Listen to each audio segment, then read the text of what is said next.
one take. Dude, this is a real chain of events here. No pun intended. Concentrating current. Sakura, is this how it all ends? You're 800 damage. Oh my god! Not the second mass change between the lanes. Oh, that's so weak. No delays, no spiritual reloads. Taz can Levica goes the lane. This takes it back.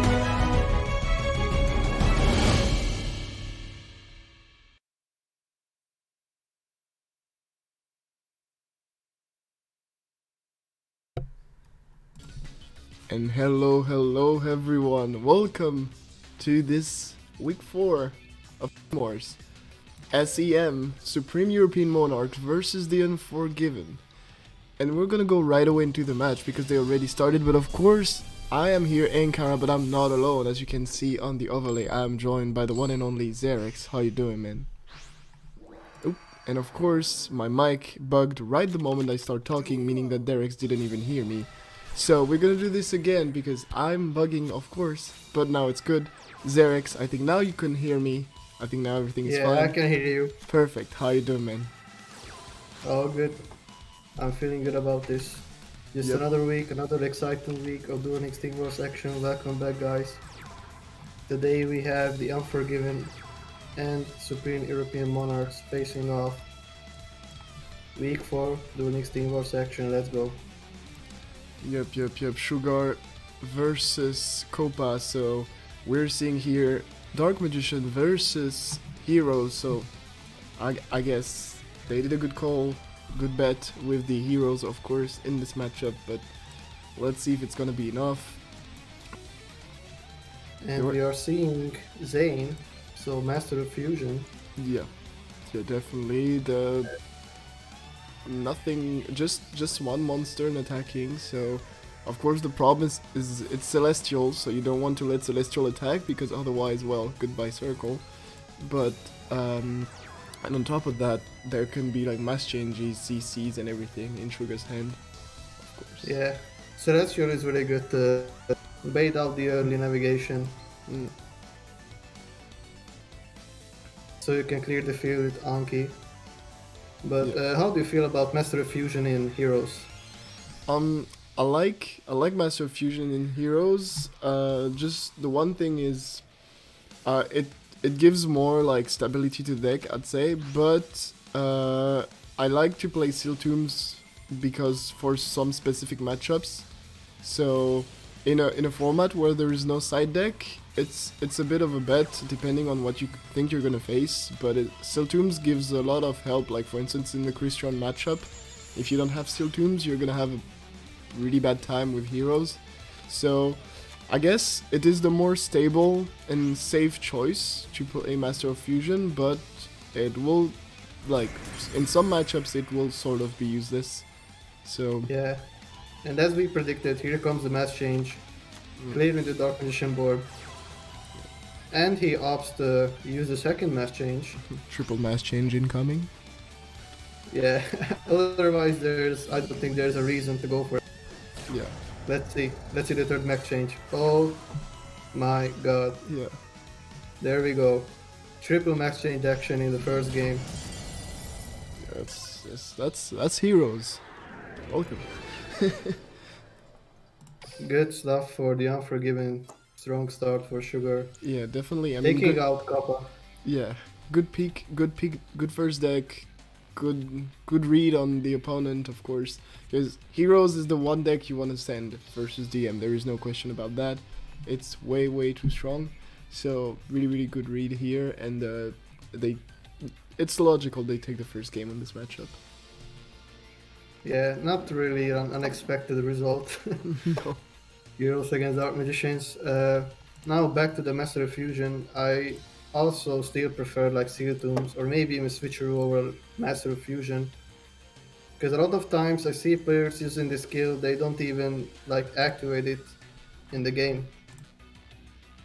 Because they always search for the fusion, they fuse one time for the Adoration or the Trinity and finish the game right there. So I only really see like Mastery Fusion with Zane if you are playing the first game and you're trying to bluff maybe Cyber Dragons. Yeah. Like that's my opinion about Mastery Fusion heroes. Yeah, I was doing the same when I was like playing a bit of DDD or stuff with like I think it was with like Draw Sense high level when I was testing like Luke's Tyler build, and I was playing with, I think it was Zane, because same way you could bluff. I think it was Zane. You could bluff again the Cyber Dragon or whatever, and it's actually pretty fun. It's one of the favorite thing I do. Or when you play like Sarah with a level augmentation, so you can like switch from Mind of Plana without your opponent noticing. It's also Yeah, a pretty thing. that's very smart. Yeah. Big brain. So we have Kappa back on the table. I was about to make a comment about him because we haven't even seen him in this season yet. Yep. They played 4 games so far, and this is the first time he's playing, so I'm excited to see him. They added him in the off season along with Francisco and Charisma, so very strong pickups for SEM. Yeah. Definitely. So Definitely. They're doing great so far. I mean, 3 Yeah, wins, 0 yeah, loss, no, season 7. Pretty good. And they come from a top 8 in season 6, whereas on the opposite, we have UNF, which basically took a break, we can say it like this, on season 6, and they're struggling since the beginning of season 7. But as you were saying to me like before the stream, they have faced pretty good teams, actually very good teams in the first 3 weeks, and they were not like 10-0 matches, far from that. So I'm interested to see if this time UNF can definitely pull a victory out of this. Yeah, I wouldn't be like so shocked, but on the other hand, you still accept SEM to came on top in this matchup, but still, Unforgiven, like as you said, they haven't been like blown out so far, so Yeah. they're still in, they're still going strong. Let's see what they can do. And of course, please guys in the chat, let me know if you hear my voice same level as Zarex, if you hear the sound of the game, not too much, blah blah blah. As always, we'll modify that if needs be. Normally shouldn't, but who knows. Anyway, so we are back with, well, again, something that I guess makes sense, because Yami Yugi, so I'm assuming we're seeing Element Saber deck, probably. Which kind of makes sense after Dark Magician, I guess. Even if there are better counter pick to heroes, in my opinion. So we'll see. Yeah, Element Saber is still like a very balanced deck that can win against most decks in the meta. But unfortunately for Sugar, he's not opening with the Ferris and Stratos for the pop. Yeah.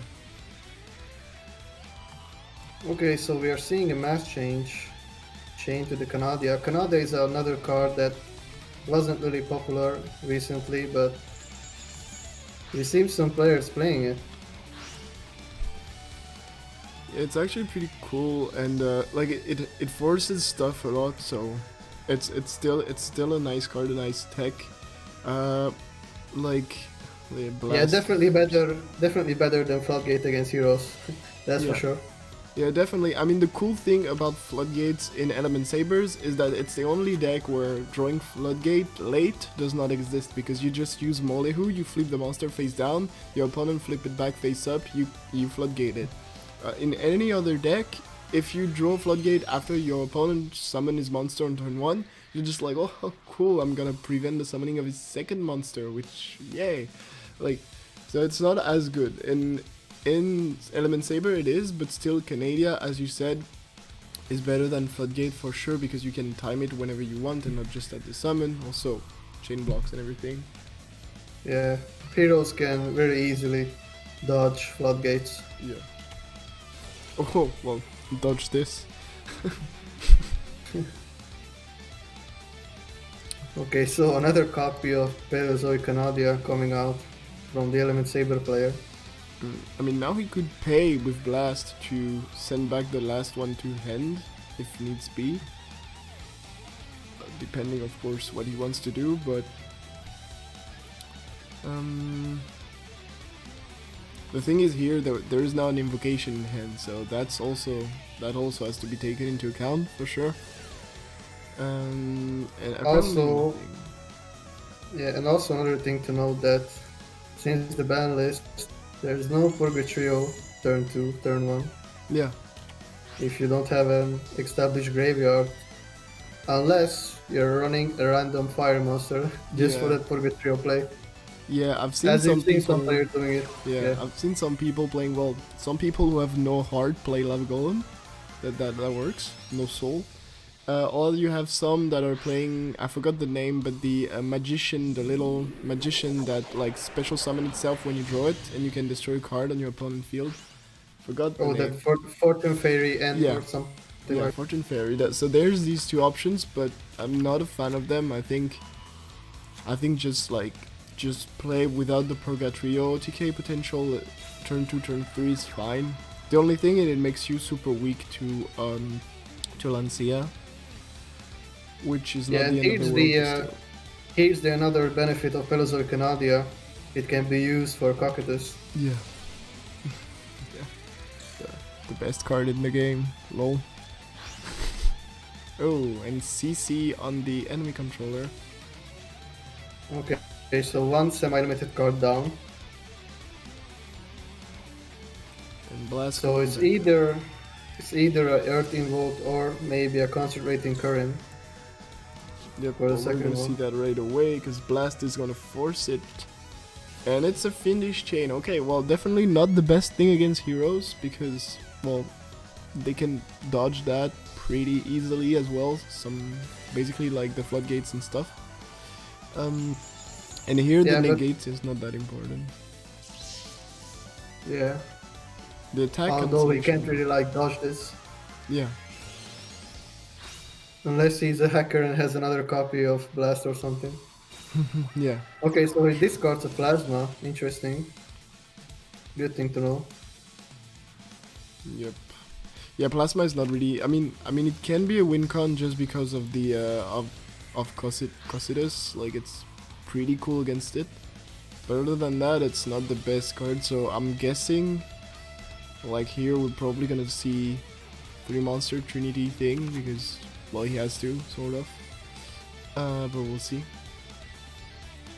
Hashtag not coaching.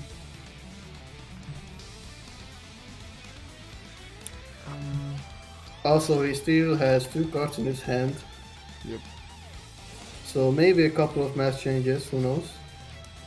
Yeah, because there was a big delay on the blasts. Like when he blasted, when Blast got like a Finnish chain, there was a big delay. So I was guessing like, well, not mass change, but potentially like a form change or something. But we'll see. We'll see if he can go Yeah, like. Trinity is definitely enough to clear the board here. Yeah. Trinity into mass change into form change. One time. Yeah, one time. Yep. Yep. Okay, so we're not gonna see that play. So Uh, setting 2 in the back row, interesting. Well, I mean, the good thing is he didn't trigger the D-draw. There's no way to do Purgatrio this turn, assuming no fire in the deck. And on top of that, I mean, there is only one Cocytus. It's limited to one, so he dealt with the best defense, I'd say, of any Element Saber deck. So that's pretty good for Sugar so far. Yeah, Koppa really needs to get his Element Saber engine going to Yeah. gain some offensive advantage in this game. Oh. Okay, so we're gonna see the invocation. Let's see if he has a fire monster in his hand. But he has 2 back row in the back, so I'm assuming one of them could be a treacherous Raffle. I thought I was gonna say potentially he was gonna Kaliga to prevent the double draw from the Celestial. Still, Kaliga is not the best thing here because again, like just attacking into like a mass change or something, and then Kaliga is out. So well, there is the protection of the Aleister in hand though.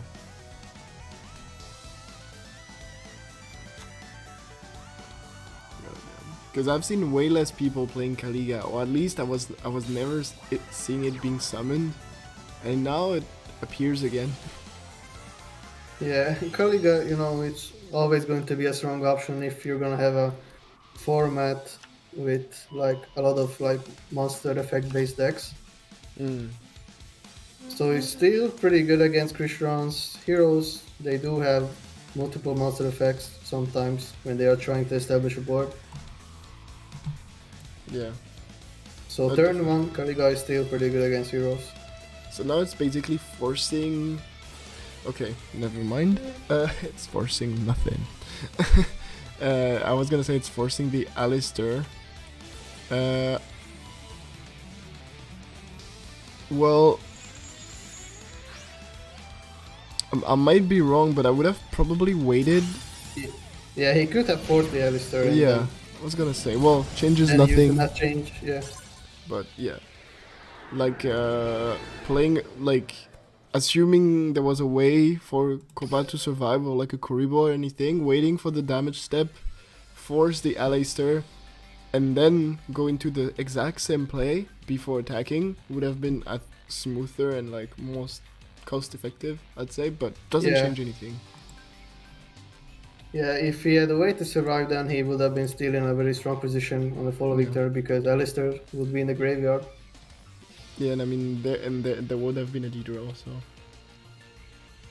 Yeah, and exactly as I'm reading in the chat, why wait when you can just win, right? Yes. YOLO. Yeah, and also if he's like not wasting his Alistair, then he can just like use the treacherous like later in the duel, Yeah. you know. So Yeah, yeah, for it was sure. definitely not the best play, but it worked. So I guess we go with it. Exactly, and so now we're gonna see what they're gonna bring versus Hero. So the main deck at sea versus Hero, the one that I really enjoy, is to like bring Christians if they do not play Seal Tombs. But what is your opinion on this? What would you bring versus a Hero Master of Fusion? Yeah, I was about to say the same thing. If you don't see them playing the Seal Tombs, then Krishrons is definitely the way. If they do play Seal Tombs, then maybe I would just bring maybe another Element Saber. But Yeah. I would go for Krishrons. But Yeah, yeah, against Master of Fusion, definitely the Krishrons is the best yeah. counterpick. Yeah, because the only real out to like Christian for a hero that plays Master of Fusion is, to be honest, Plasma. Because all the rest will usually be like, you know, in battle phase you will get like a Matrix that's gonna turn everything to defense, blah blah blah. So it's not the best thing. Quarion, which is gonna banish, of course, your Celestial, preventing double draw, blah blah. So it's not a good matchup definitely, and only Plasma makes it sort of okay, because Plasma on the field is annoying. But still, if you play the SSA Christian version, providing you don't get a CC, of course, and everything, but you are even in a better spot, even with the Plasma on the field. So yeah, I would say if with Master of Fusion the only win con is Plasma, but even Plasma is far from being an auto win. Like there's so many things that can go wrong. SSA, a Cosmic Cyclone on the equip, even Lance is already is good enough sometimes. So yeah, we'll see what they bring. But here it's Master of Fusion, so there is no much risk, I guess, of bringing a Christian if they have one in the lineup. Yeah, so you definitely expect them to bring the SSA version. Yeah, I mean, I'm not a fan anymore of like the non-SSA version since the nerf. Sorry, Wayne. But but really not a fan of it. It's I mean, I feel like, and I'm not playing Christian that much anymore, but I really feel like Transcendent Crystal was really good with the pure Christian because it was making it so stable, and the deck was way more stable than the SSA version, to my opinion, and could like play around more decks when SSA was relying a lot about the SSA itself. But now I feel like the new versions that we have with like a heavy starter and stuff like this, so the non SSA versions, they're not as stable as the Transcendent Crystal one, thus kind of lost the main purpose, I guess, of the pure version of Crystron, which was amazing stability. So yeah, not a Yeah, fan. one of the main strengths of the old Christians, quote unquote old, that they had a lot of tech space. Like with SSA, you have to like put a lot of cards just to play the SSA, the Undynes, the controllers, the well, the SSA itself. On the other hand, the Transcendent Crystals, you had a lot of tech options, lances, and whatnot. Yep. And we're seeing Grimjo. I was gonna say Crystron, but Grimjo. And I wouldn't be surprised if you bring them though, but no, apparently not. As we're seeing Yami Yugi, so they went with Yoko basically, I assume, which is a second Element Saber, but maybe with like better techs or just a better hand, I'd say, for the matchup. But they're again going second. It's again the hero player first. I mean, yeah. And the Yami Yugi. So most likely not a Christian. Yep, no. Interesting. By the way, about the Christian decks, I do like the fact about the other versions that they can play the Machina Fortress. Yeah. I think that like adds like another layer of offensive play to the deck, Yeah, which it can also is. be really good against in the Dark Magician matchup. I really like Machina Fortress. That's the only reason why I would play any other version than SSA. Yeah. Just I mean- the Machina Fortress. Yeah, the main problem I see with the SSA version, like you said, is the lack of deck space for techs, and on top of that, I mean, your whole strategy rely on a card. Oh, one of your main strategy rely on a card that's dead if you get a Cosmic Cyclone on it. So it's tough because like it's not the only win con, of course, of the SSA Crystron deck. You can just win with like the basic Crystron combos, but it's true that having one of your main win con, for which like you have like 7-8 cards in your deck just for this, and you have this win con taken away just because your opponent have CC, is a big issue in my opinion for the deck. But Yeah, it's tough, but we are still staying them top. I think we've seen Yeah. like 2 people topping the Metal Weekly with SSA Christians, right? -1. yeah, it was Neg1 and I think I think it was Electric Soldier. Like Electric Soldier Porygon, I think was the other one. I was looking at them this morning. But yeah, no, definitely good job. I mean, Meta Weekly was won by Yosenju, so wow, Oh yeah. PogChamp. Yeah, some might say PogChamp and some people might say, what the hell? Yeah. Yeah, I mean the deck to me, Yosenju is kind of a sleeper deck, a bit like a, you know, like for instance, for weeks, if not months, Ritual Beast was not on the tier list at all, and then Grucius came and just won the MCS with it, and I feel like it's a bit the same case with Yosenju. It's sort of these decks that are not tiered or but on the verge of being tiered, but that are not really considered by people, and so can surprise them. And that's exactly what happened, whether it's for Ritual Beast or Essential. And yeah, Cosmic, I'm casting, yes, without you, I replaced you with Zarex. Feels bad, man. Kappa. Yeah, feels bad. Sorry, Cosmic. And we're gonna see another Masked Hero Blast chained up by the Fiendish Chain. Prismatic Fiendish Chain, please. So yet again, no Element Saber plays. We had the Palace on the field, but Yeah, got CC. did he search something with it? He got Oh, yeah, CC. he got so, CC, yeah, so no search. Yep.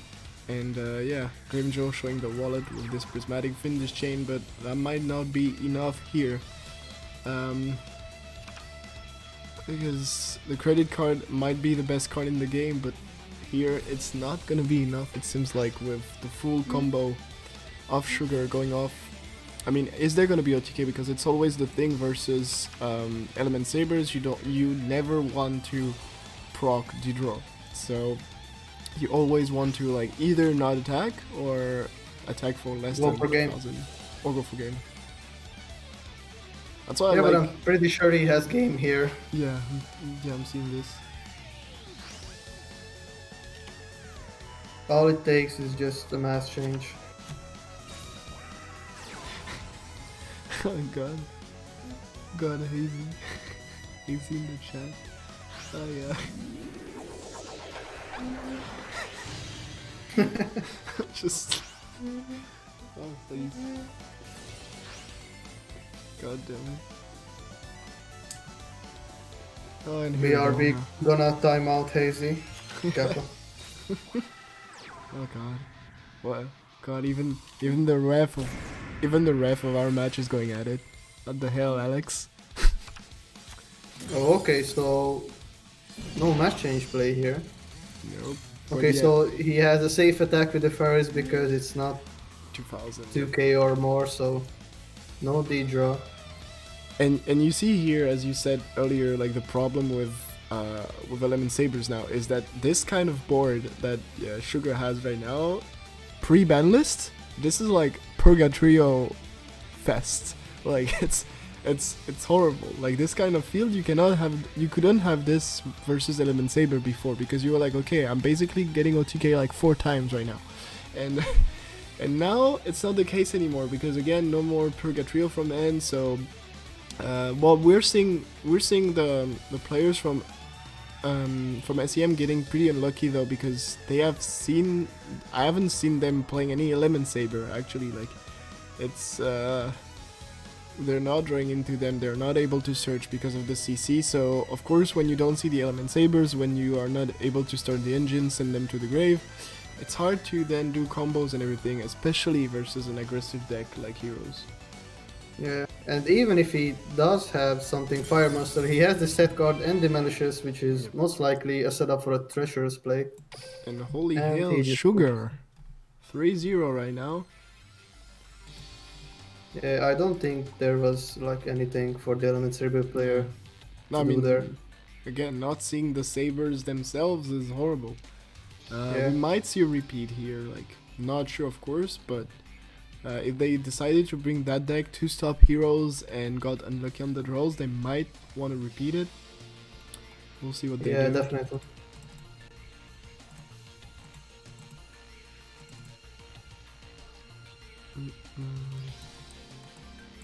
We'll see what they go for, but because usually when you have like 2 decks, your second deck is meant to beat whatever is strong versus your first one. So I'm assuming the second deck is not a deck that's good versus Heroes here. So you would like to repeat, because going with your second deck is like clearly not as good. The only problem, of course, is you have only 2 repeats, so you have to be sure of when you use them, because you might want them later in the match. But here I think it would be a safe call to repeat. Yeah, his second deck is most likely something like Dark Magician, which is Oh well, not something you would like to bring here. well, no repeat. But hold on, No what? repeat. Why would you bring Wait. the Christian second? I think there was something like a miscommunication, or he brought the Element Saber deck by accident. That's the only logical explanation here. I Yeah, can- because Christian is better. I mean, you can be afraid of CC, of course, in the SSA version, but still, even with SSA dead, your matchup is so much better. Like, just go into your Yeah, normal you have- combo, and that's it. Yeah, Amatrix can stop the hero push. Yeah. It's just Plasma. Plasma is the only issue, literally the only issue, and that's providing the SSA game plan is dead, because if SSA is on the field, even Plasma does nothing. So yeah, pretty weird. Yeah, like against like these OTK decks like Heroes, the Christian player only has to establish an Insectron play, and he can pretty much shut him down for a turn. He can't OTK no matter what. But it's And at then on least his a turn he really... can quarry on him or something like that. Yeah, Or definitely. possibly OTK him. Yeah, definitely. So as we are seeing here, he establishes the Ryan. Mm, So the Insectron play is yeah. pretty much online. Okay, he's going for. I mean, I guess it makes sense to go for this, because what's cool with Insectron is Ametrix usually stops the same thing. The only thing is, if you do an early Insectron because you're afraid of a Plasma, you survive no matter what. When Ametrix play, if there is a Plasma on the other opponent's side, you're kind of stuck. Here, at least, you just go Insectron and you tell your opponent, yep, you're not playing today. So that's also something. You're not doing anything this turn, and it's a safer play in the matchup versus Heroes, just because of Plasma. Yeah. I also prefer it against Black Wings. I would always go for the Ryan play Yeah, before definitely. the switch. Definitely, versus Blackwing it's also really good. Same logic basically. You know that Ametrix might not be enough when Insectron is 1000% enough. And on top of that, Insectron is when summon, of course, so prevents the damage. But on top of that, this card cannot be destroyed by battle or card effect. So basically, there is no way on Earth you die this turn. It's impossible. Yeah. So And this also the random Necro Valley from hand sometimes Yeah. from the Blackwing players. Yeah. Oh yeah, I love these ones. Well, like when I see them like going like Synchro 7 and everything, and they don't do Ancient Fairy, and I'm like, what the? And then, oh, okay. Yeah, loving this. Gotta love this. I take that from Blue Eyes sometimes as well. I'm like, oh, interesting. Okay, so that's like one of the other good things about Insectron, that it forces your opponent to do something, because you can't just leave an empty field there, because Christians can like punish you for. They can make a very big push after a defensive play, so Sugar had to build a little wall here. Yep. Yeah, that's the problem in the matchup. Is like, Heroes is a deck that wants to OTK, and Christian is literally the one deck that tells you you will not OTK me ever on this planet. So it's a really annoying matchup. It's a bit the same issue when like you play, I don't know, Cyber Dragons versus Christian. You want to OTK and Christians are like, nope, not happening, but I'm gonna Quarren Gundrex you next turn, how about that? That's usually what happens. I also really like that about Increase, that you can use it as a defensive card. Yep.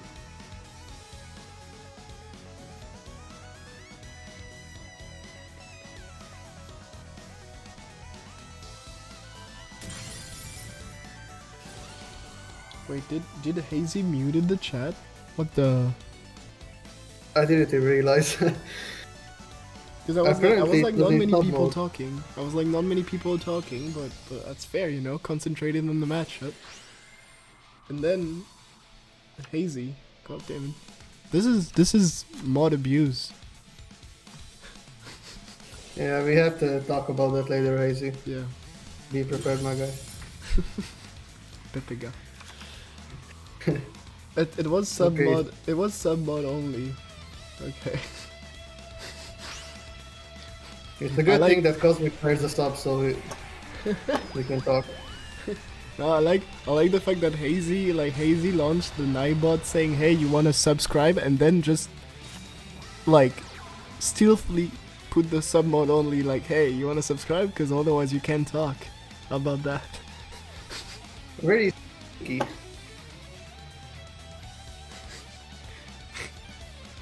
2000 IQ marketing strategy. Oh god. So okay, we're seeing, of course, here, what's cool about Increase as well is it plays pretty well around Quarren Gundrax, because Quarren targets, so you just wait for the targets, then you go into Increase, like tribute one of the targeted monsters, so it's not even managed, and on top of that you put 2 monsters in defense, preventing any OTK from a Christian deck, meaning that, of course, Grimjaw didn't go for the full combo and just went for this.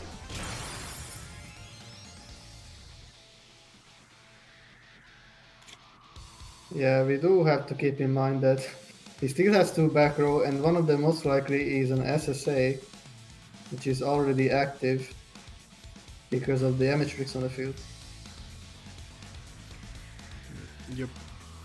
But another thing is, the thing is though, this turn is that there is no I mean, looking at the field right there, there is no synchro right away that can be done during the opponent turn, because the banished cards, even if he has a Christian Impact, there are no like synchro, there are no tuner. The one thing though is, of course, the Ametrix can float into anything in the grave, so that there is that. But we could see a surprised OTK here, depending on what the last card Interesting. is. So he goes for the one of the set cards instead of the Yumi. Yeah, which is weird because if it's an impact, you can totally ignore it in this specific situation, I mean. And if it's like double SSA, well, you cannot hit anything that's good. So maybe he's afraid of something else. I don't know, maybe so. I was gonna say a delay, but I mean the SSA would go onto like an hourglass every single time, so hard to read anything. Well, we saw him. Like they not usually play any other defensive card besides SSA. Otherwise, He you did just draw draw into double. another Cyclone. I swear to God, if this is a second SSA, okay, no, it's the impact. So it's gonna bring this. So of course, yeah, of course, Smiger in defense here. Not high chances of OTK. The only way would be like, well, now even triple mass change is not enough. Popeye, we already seen Plasma Yeah. being ditched to the graveyard, so he is playing Plasma.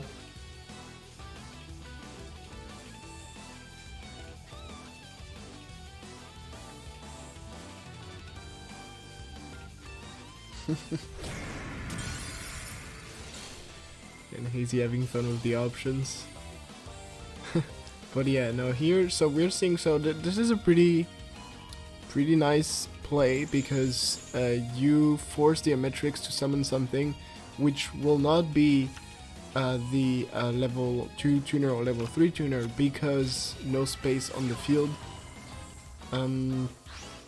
Thing is, Grimjaw a bit clogged himself by using the impact, so, but at least it brings back Smiger, which is annoying and you have to deal with him, and he goes to the grave. But we're seeing triple mass change. Well, still, yeah, okay, he gets rid of the, of course, of the Christian with effects, because they could have floated next turn into like synchros of any kind, and by any kind I mean Quarion. But it's not enough, to be honest, because they can just banish themselves, and I'm thinking we're still gonna see some kind of Quarion play this turn. Yeah, his graveyard is loaded with Christian Yeah. effects. He Yeah. has the Solfafnir, He has the Smiger, he has the Plasio. Smiger, the Tistvern. He has everything. Yep, no, he can definitely go.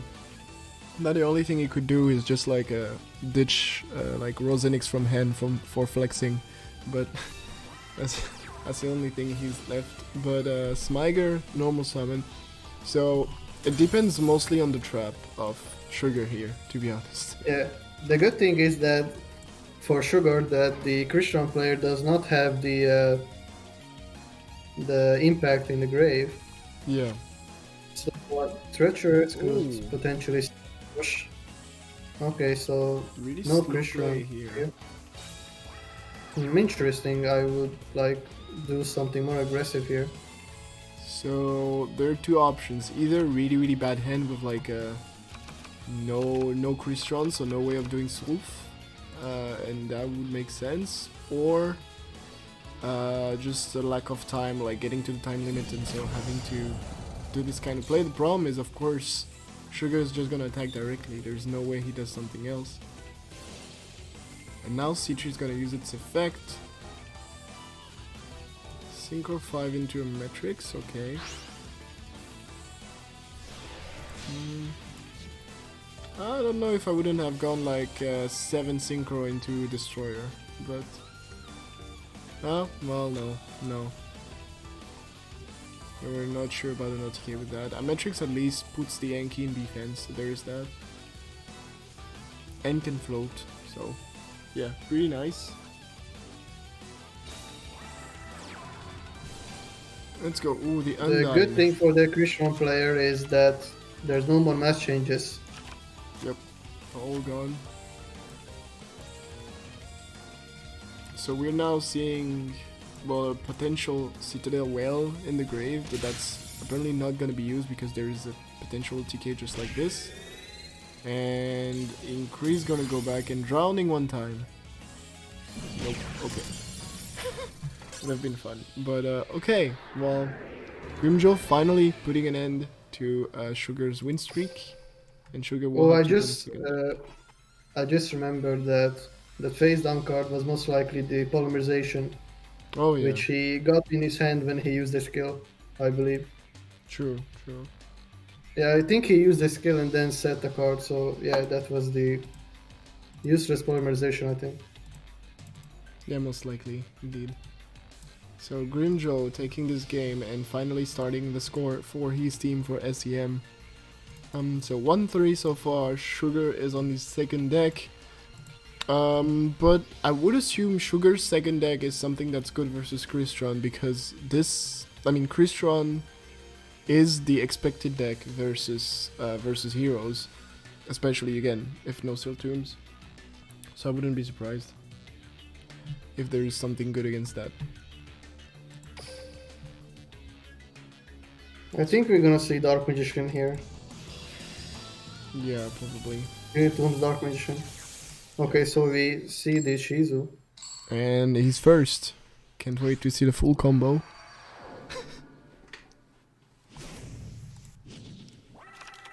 Yeah, Dark Magician is a really strong deck, also as a starter, because, and that's why we saw it from SEM right away, is because the deck is just, you go first, you have combos, you're strong, end point.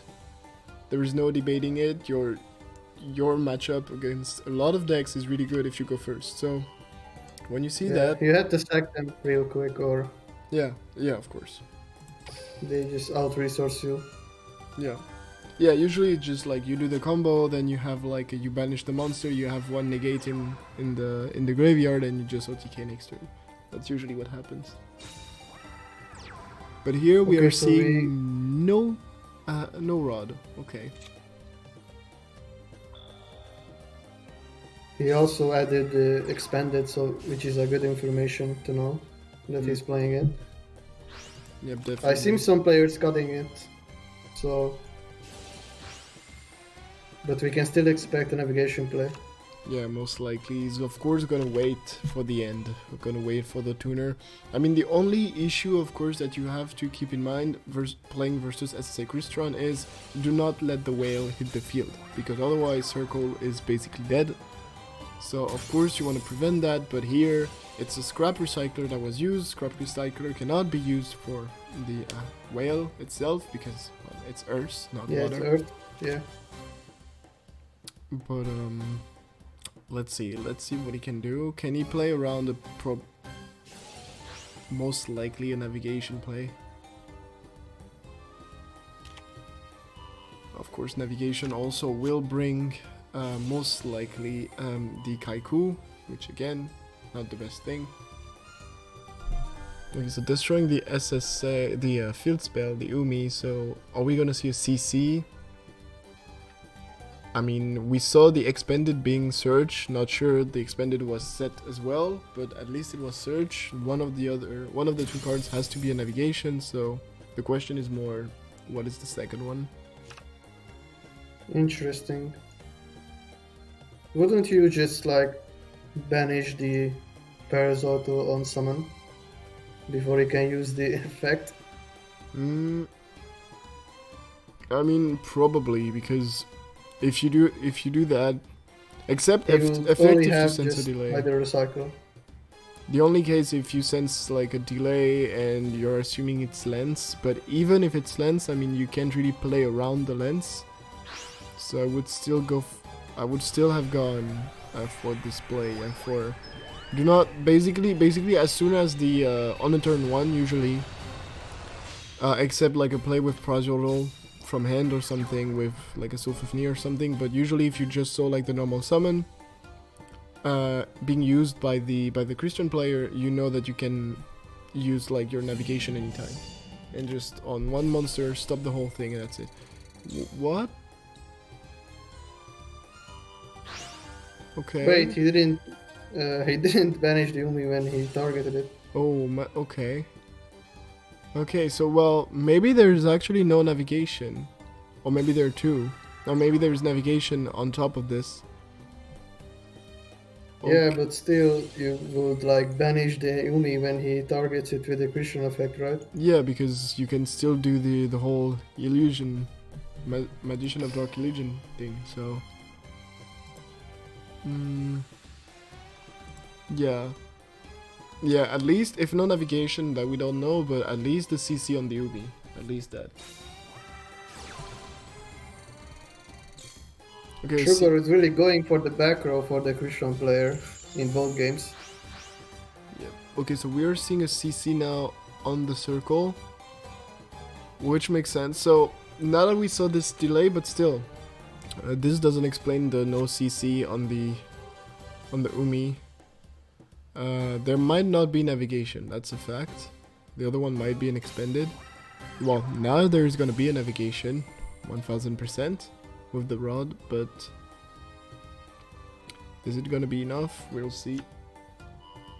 Okay, so searching the circle, he's gonna be able to set up a whole new combo probably and crash the rod to like free up space for navigation. So it's still a really good spot, I think, for for Sugar. But at least now the Grimjaw was able to do the first turn. Like he was able to set up his combo and everything. So that's a start.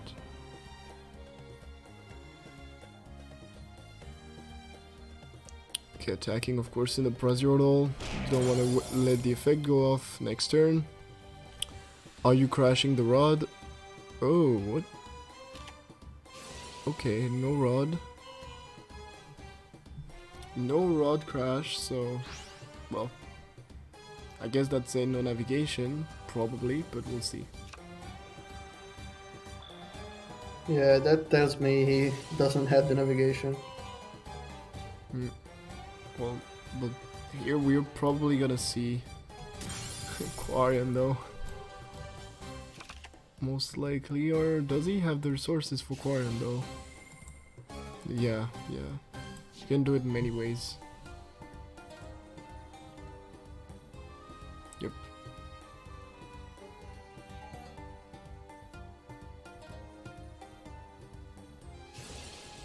Praziolo gonna use its effect, gonna destroy itself for another Ryan into level 9 most likely. But there are still two sets. We know one is expended, so expended here doesn't really help, but there is a second one that we saw the search for. No, he searched circle, so it's the card he added with circle. What did he added? He added the illusion. Yep.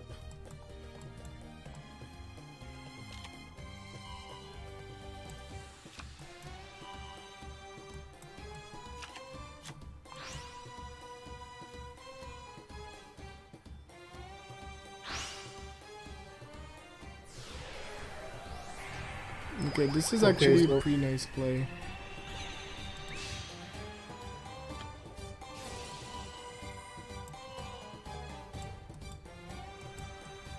Yeah, okay, expended.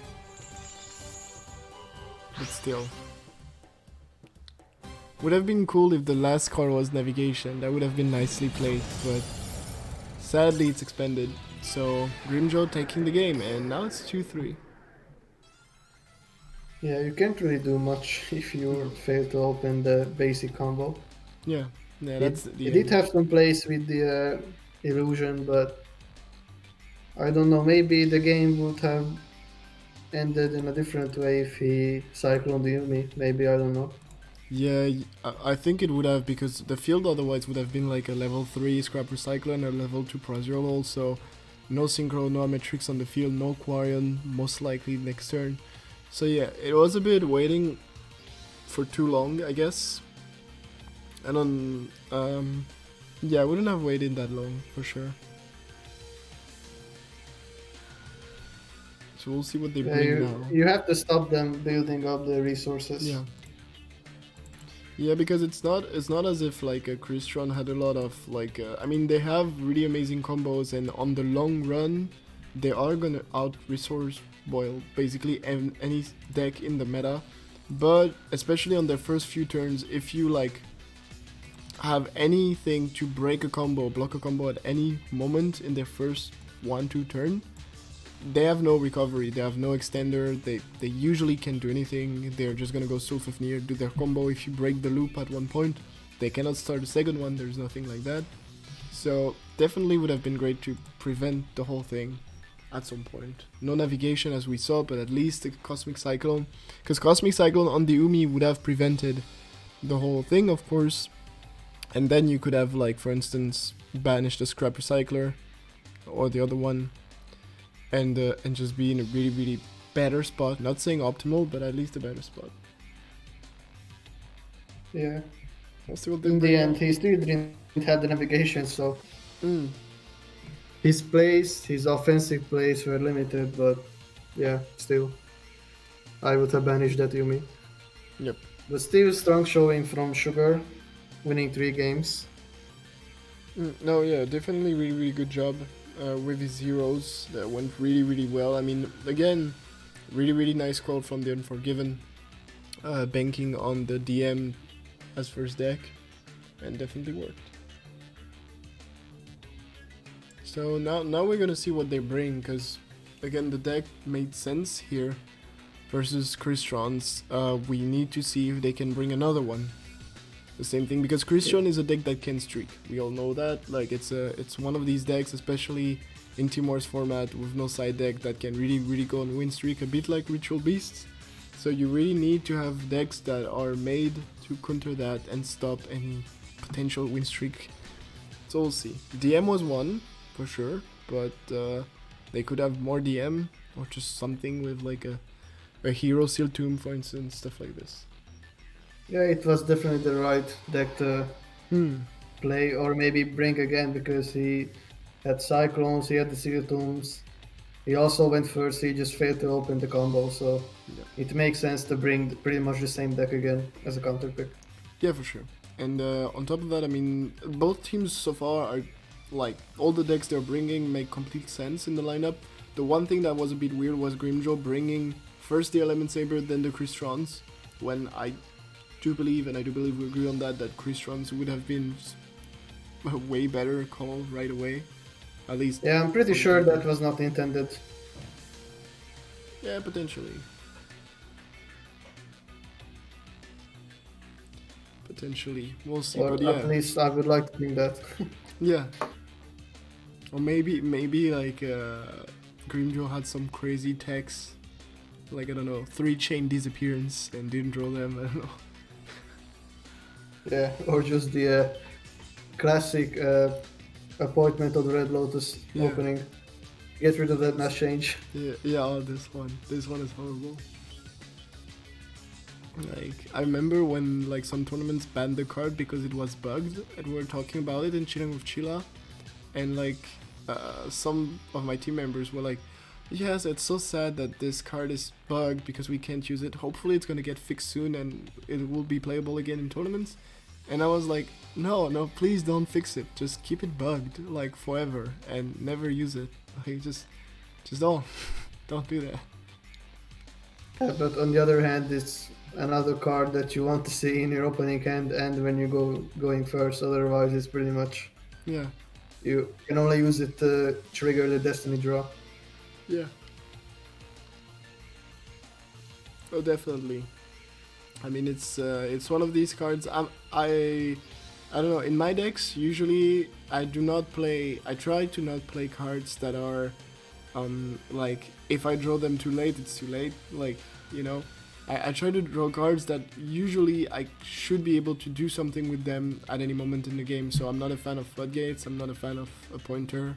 The only things that I play potentially that are cards like this are like in side decks versus specific decks, because I know I literally auto win if I draw this tick card on my first turn.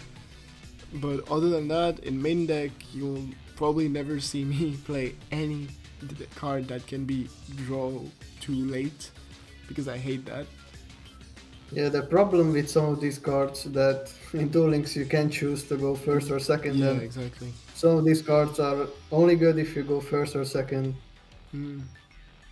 No, definitely, and that's something that would change a lot, even in terms of side decking. I mean, if we were able to know if we go first or second, there's so many things that we could like change in the way we build the side deck, because there are a lot of Yeah. situations where like you have two cards that are good in a specific versus a specific matchup, and you're like, yeah, but one is good if I go first, one is good if I go second.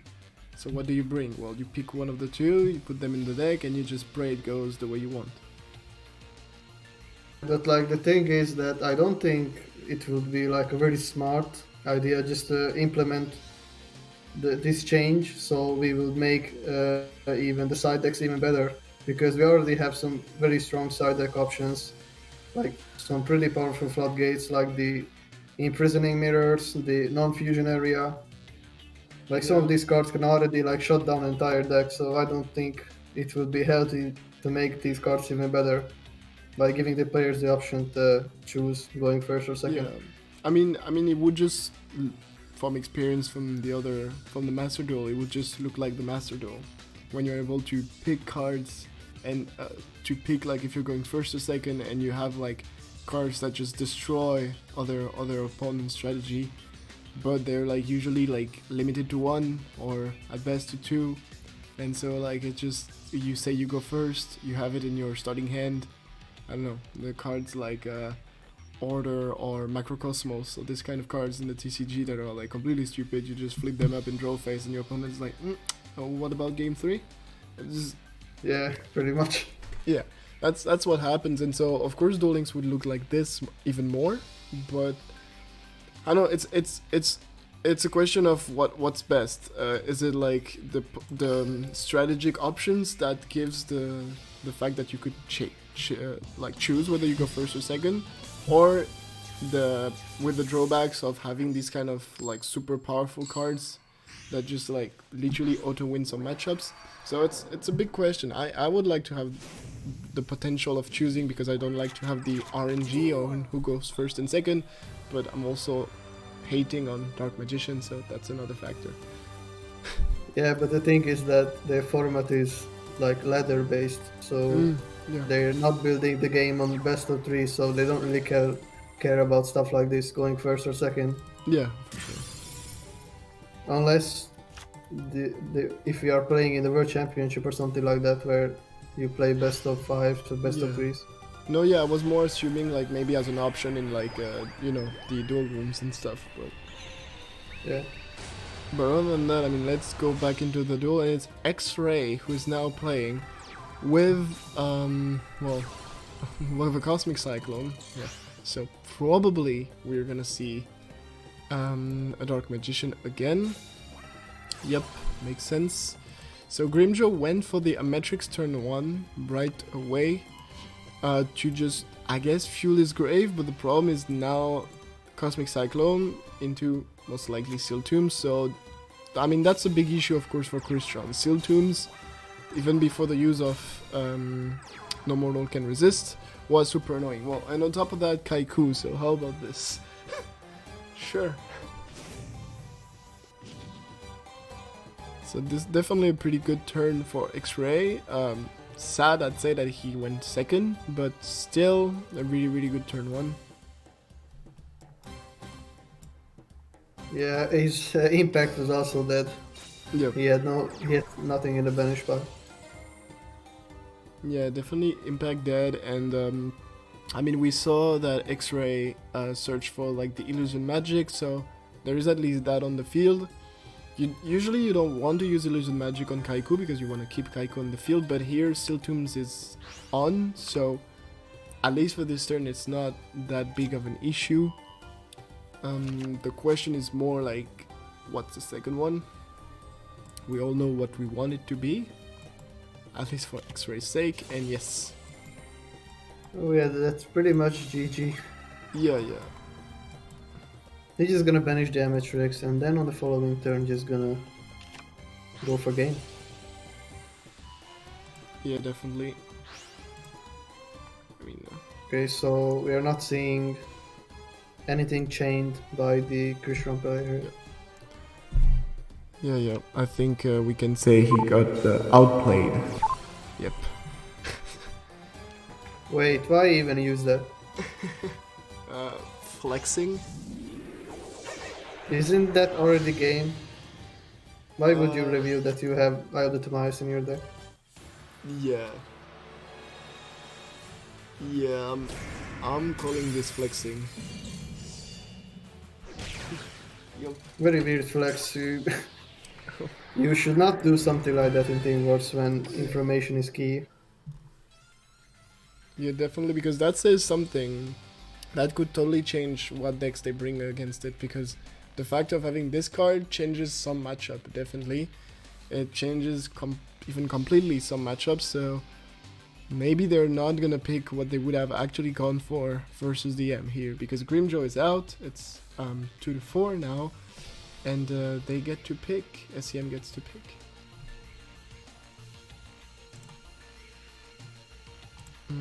Yeah, Okay, so that is a weird flex.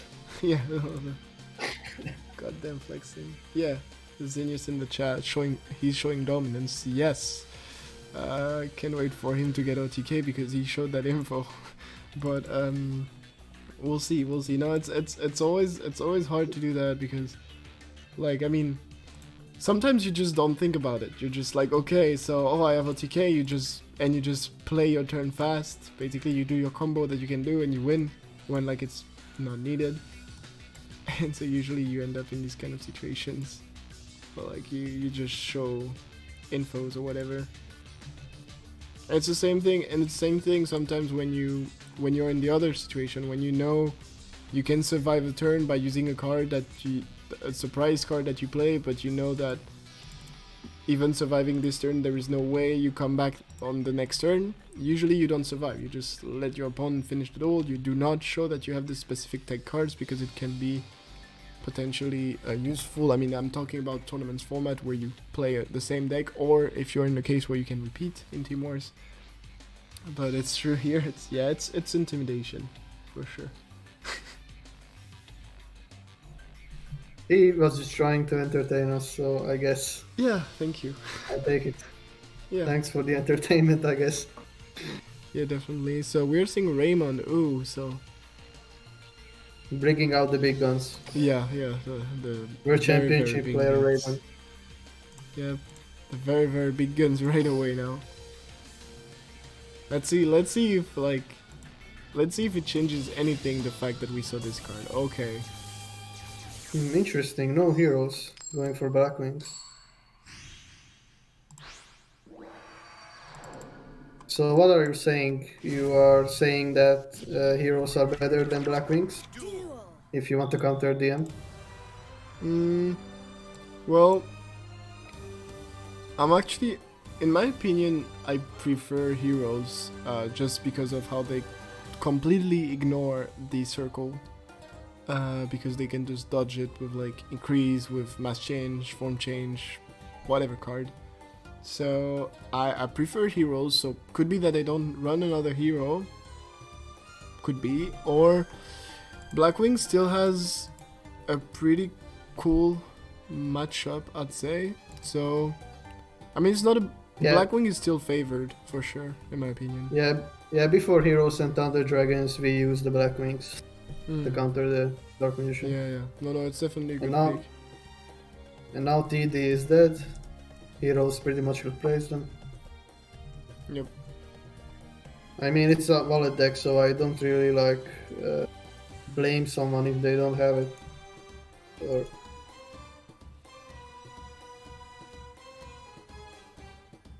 Blackwing is still a solid deck. Well, also we could actually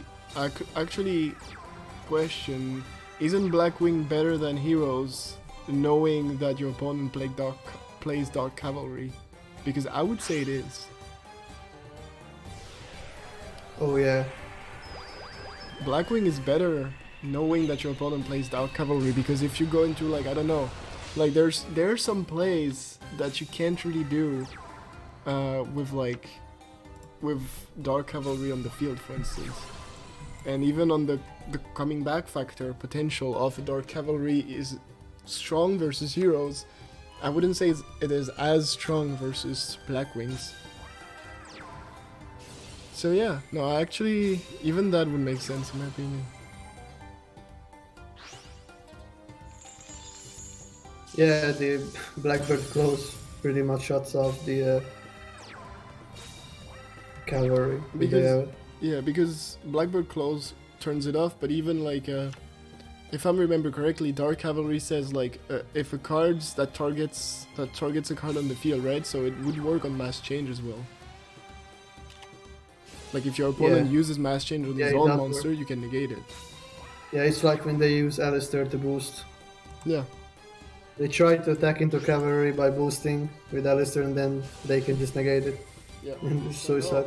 I'm really. I think we can safely assume that actually showing Dark Cavalry potentially made SEM go for Blackwing instead of heroes if they have another hero.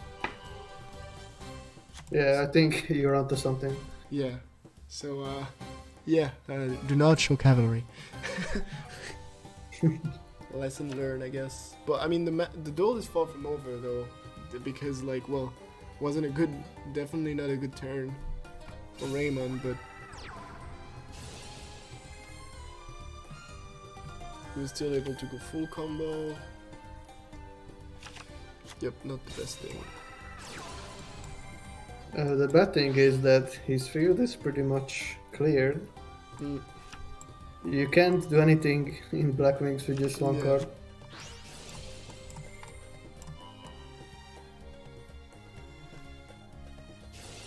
So this is a wrap. Wait, Okay, so I'm expecting another repeat here. Yeah, I mean, it would be the first actually, since well, Oh they wait, did the oh, weird. for some reason I thought that someone was already repeating. Yeah. Okay, so first repeat here, most likely. Yeah, like most likely repeat here, but yeah, no, X-Ray is still taking the game no matter if he showed the card or not. So, I mean, at least for now it's not impactful. So hopefully for him it won't be at all. But what the weird thing also is, he didn't. He did not go for the whole like for summoning the big guy, right? When you do Blackbird Close, then you can summon the Synchro, and I don't think he did. Actually, I wasn't even paying attention. So like, cause I went through the, I saw him not doing it, and I was like, hold on, what? And I reread the log again and again, and I was like, there is no reason not to, but he didn't. So not really sure why. But I mean, you can play the trap without the Black Wings yeah, running no, race yeah, for deck, you but can like, definitely. but someone is doing that actually. Apparently. Or at least Raymond is, it seems like. Oh, and the hero going first, but in this matchup, going first is not that much of an issue for Blackwing. They can still do stuff. We'll see, though. It's still, of course, Dark Magician going first. It's always a good thing for Dark Magician. But Good in thing this for specific Black Wings. matchup... Also, good thing for Black Wings Yeah. going second, so Yeah. they are in their ideal spot, both of them. Yeah, definitely. So we know that he has the navigation and another mysterious back row. Let's see. A Trinade one time, yep, nope. The good old days. Or the bad old days, not sure right now, but I feel like every time a deck cannot play like every time a deck stops being able to play like Trinade, it's just somewhat a relief. I'm like, okay, this can't get sacked anymore, not as much at least. Okay, so an early Cosmic Cyclone. On the circle, okay. I'm wondering why doing it early, but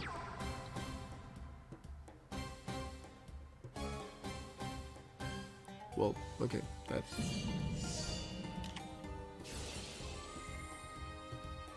So, a not very good hand from Raymond yeah, here. no. Feels bad. So, no banishing effect from the circle, but he doesn't even need it. Yeah, no, that's not a good hand. God, what the hell does he have in hand? Okay, only level 4s. I'm assuming. He has like another Zephyros and another crit. Yeah. Bora. Yeah. No Simoon, no will win. Yeah, that sucks. But even it's not Simoon, no will win. It's also no level 3, like no Gale, no nothing. So it's like no Gale out of 2 or 3, no will win out of 3, no Simoon out of 3. So 8 to 9 card he didn't draw in his starting hand. He's playing the he's playing Black Wings when they first came out and they had like no Simoon, no Gale. He's Beat playing that down. version. Bit down Blackwing with Field Spell. Yep. But so far the match is going really well into the Unforgiven's favor. I mean, we said in the beginning that it was SEM 3-0 this season, Unforgiven 0-3. So it could look like as a pretty, you know, not really equal, not really balanced matchup. But as we said, UNF didn't face bad teams at all. They faced really great teams in their first 3 weeks and still managed to do pretty well against them, not losing from far any of their first 3 weeks, I believe. So here they're showing that they can, like, being 0-3 doesn't mean you're out. Definitely not. It doesn't mean you're bad. They're definitely putting a really, really good show here. Oh my god, and he top deck into nothing. Yeah, it seems like... Oh, and the close now. Yep. What is this? That's not Black Wings. You don't set monsters.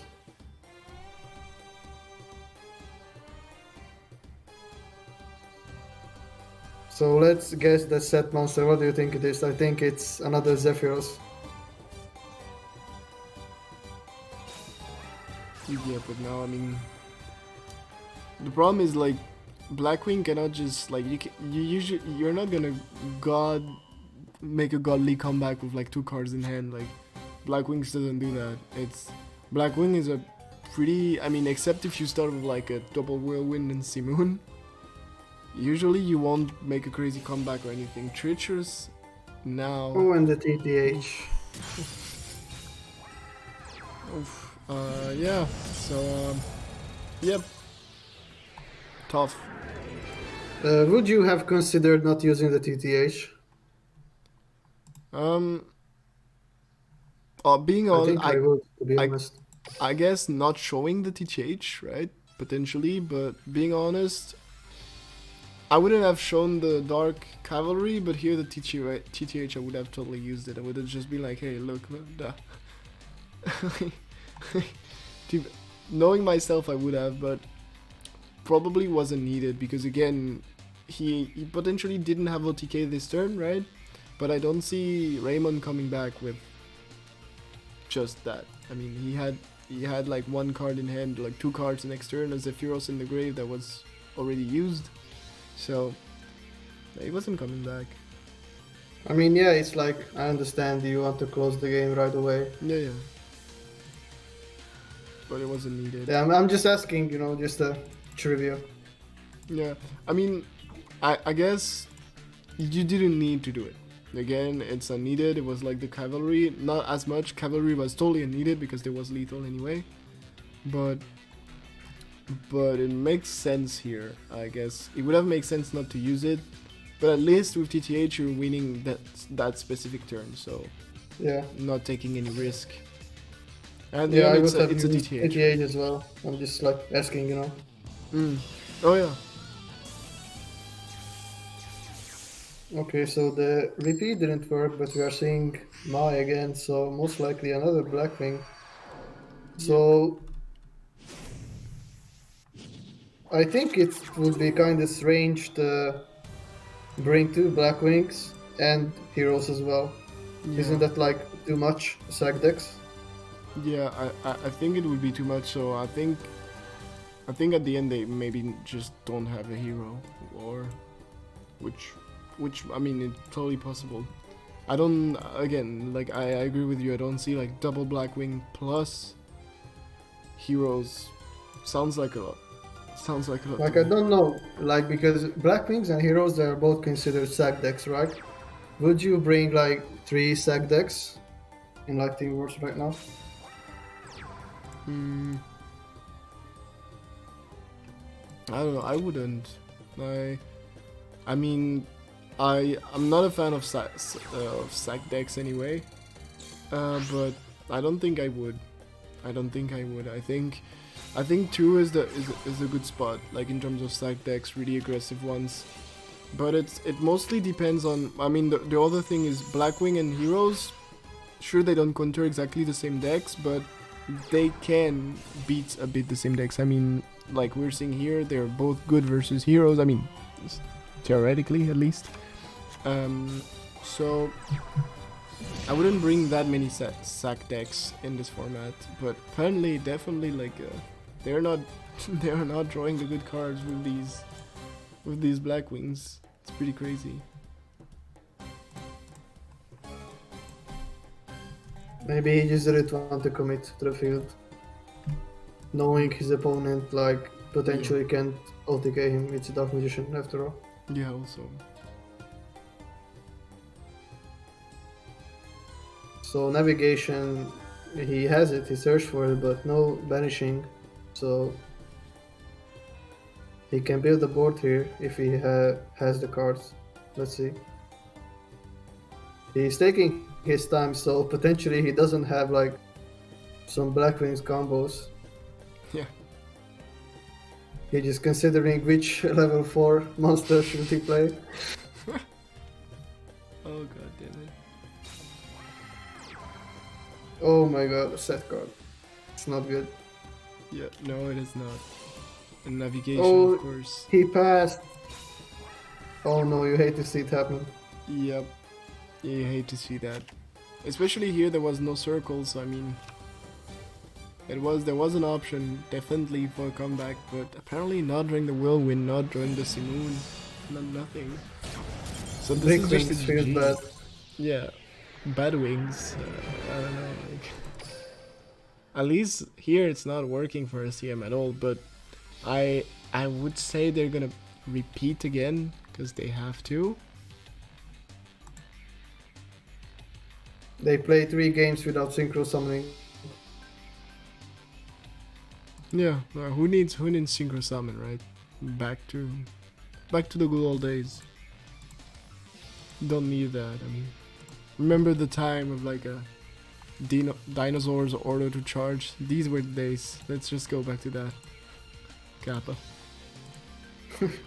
So the main question right now, would you use your second repeat just to potentially stop this Dark Magician onslaught, or would you save the repeat for later? I think you don't really have any reason to save it for later games because No. your opponent... Oh wait, that was the second deck. Oh, never mind, that was San Francisco playing. Okay, so Yeah. I think there's no reason to save the repeat. I think you have to use it here to stop this streak. Yeah, except if the second deck is also good. Well, okay, whatever. Apparently they do not agree with us, Zarex. They do not. Like, okay, sending Crystros. Like, well, at least he's going first, but still no. Maybe they gave up a bit on Blackwings also. I mean, like when you have 3 times his hands. Like,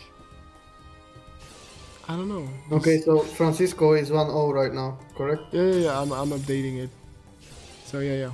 Francisco is 0-1, you mean, right? Oh yeah, 0-1. Yeah. Yeah, sorry. Francisco is 0-1 and X-Ray is going on a streak with 4-0.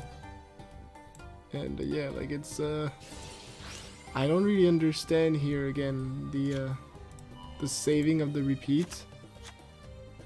Doesn't really make sense to me, but Because again, at the end you're left with one last player with only 2 decks, so there is one guy who can still repeat at the end and that's it.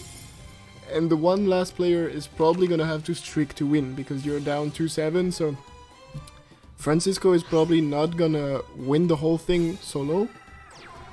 So you will but the have good to thing is that he did open very strong here. yeah.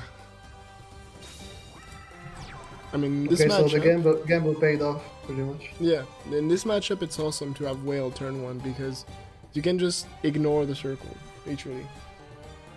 The only thing is, I mean, the only problem is we've seen Dark Cavalry. Dark Cavalry can get over Citadel Whale, and you just have to CC. I was gonna say the Umi, but apparently, well, yeah, we know where one SSA is. I Why guess. are they so aggressive with the Cyclones? Yeah, I don't know. Wait, wait. So Citadel Whale did not search the. No, it searched this. What? Wait, maybe he's only playing one and he already had it. No. in his He hand. searched the Sea Steel's attack. He searched it. He set it in Wait, the he middle. searched? Yeah. So the card in the middle is the set Sea Steels. But the thing is, okay, so he Cosmic Cyclone the other card because he was afraid potentially of anything like a CC or whatever. Well, okay. What is happening? Herald of the Abyss, yes.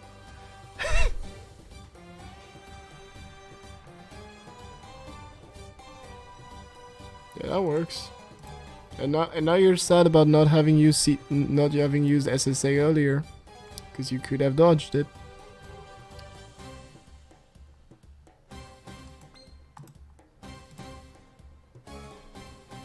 Yeah, I mean, we did see some players maining the Herald of the Abyss. No, yeah. I mean, here there are two stuffs that I found weird. First, well, I mean, the Cosmic Cyclone on the card that's not SSA.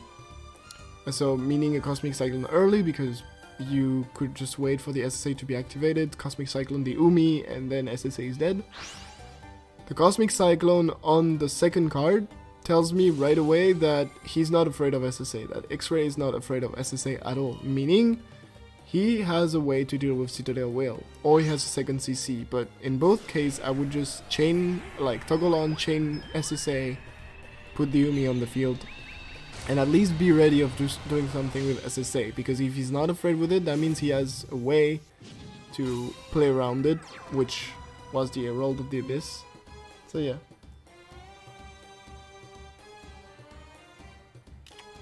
Yeah, that was a very good. We, like Francisco opened like very godly, but X-Ray here with the Cyclone and the Herald. Because here the problem is here the CC wasn't used on the Umi, so now, like, let's say he attacks and there is like well, the use of the navigation, right? You can dodge the circle vanishing with SSA, because now the Umi is still is on the field. So except a second Cyclone from X-Ray, like I'm really not understand. I mean, when you play versus SSA Crystron, You're always going for the Yumi, like, Yeah. always. Like, and these players never banished the Yumi when they had Cyclone. yeah. Wait, what? Okay, well, there was nothing, I guess. I like the fact that in this match,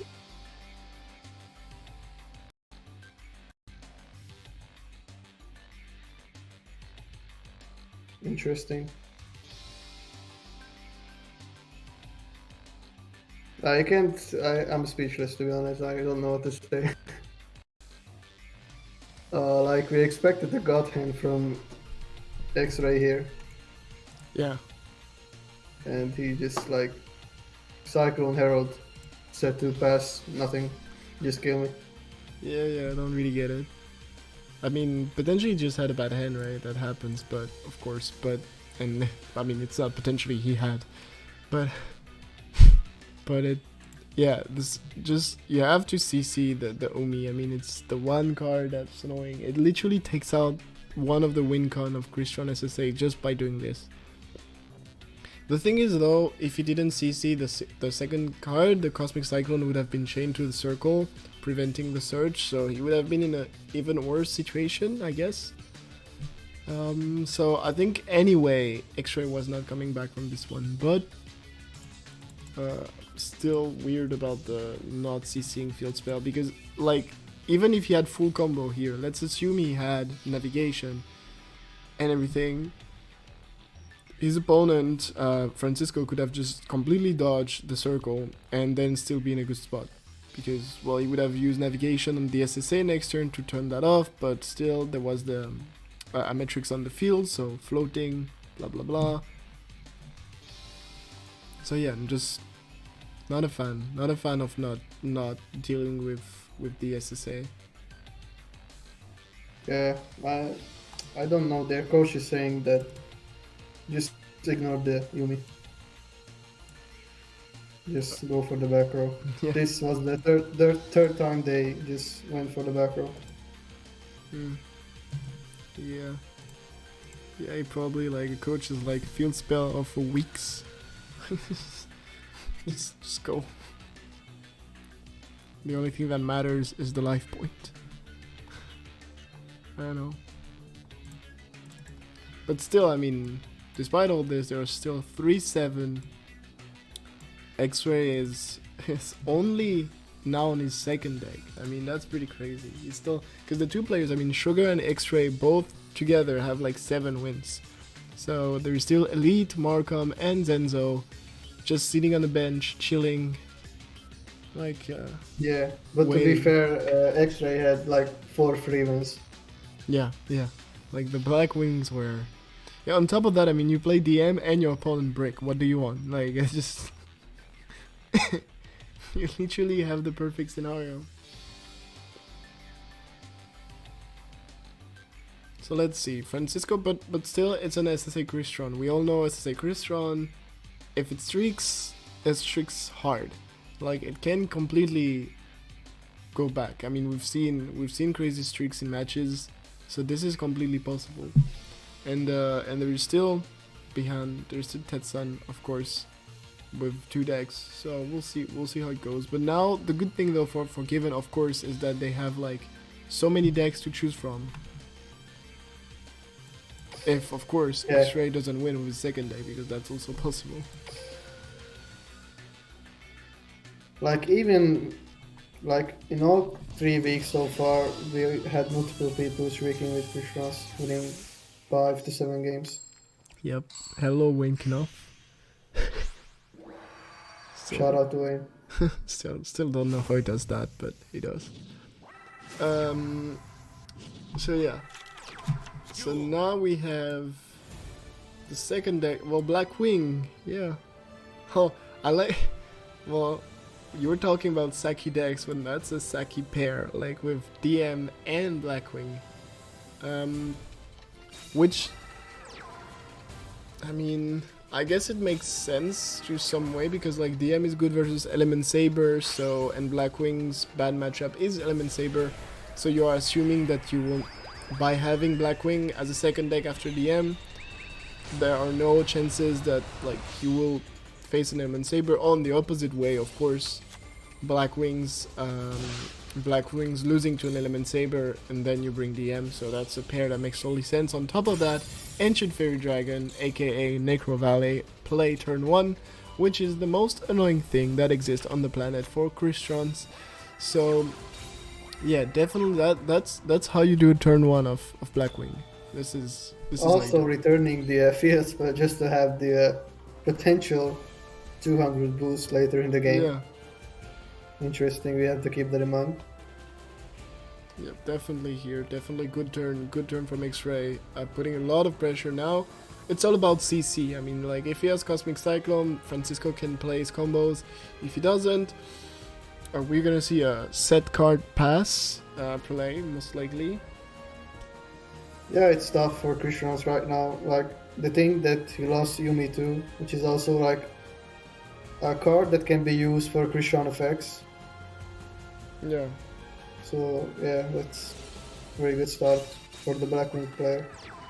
So SEM, like, not starting ideally with the Blackwings, but the Unforgiven does.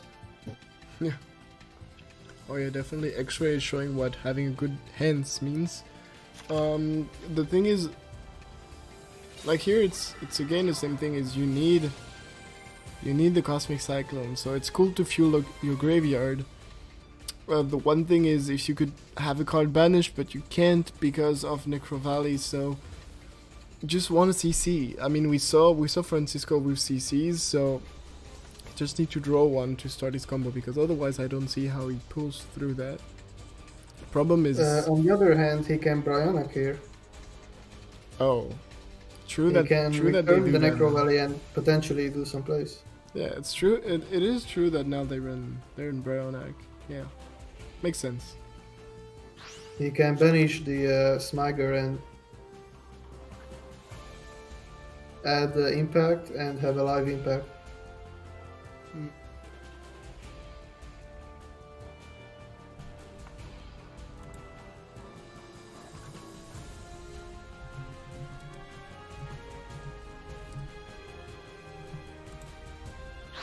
We're Okay, seeing so it. Yep, we're seeing it. so Bryonic gonna come out.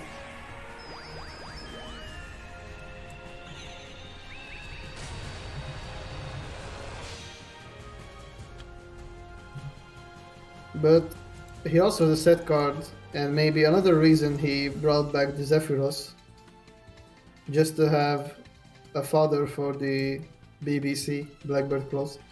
Yeah. So we can expect a very huge Blackbird Claws here.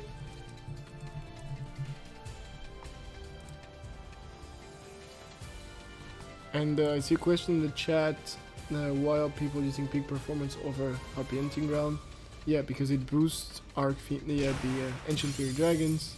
Yeah, the Pixie as well. And on top of that, if you play it, it also boosts the what's his name? The level 8 from the Blackwing Dragon. So yeah, boosts more stuff basically than Harpy's Hunting Ground. So playing Harpy Hunting Ground kind of say you are not playing the AFT version. Yeah, you see he didn't use the effect because he was afraid of the Blackbird Claws. Yeah. I mean, you're in the best spot either way, so...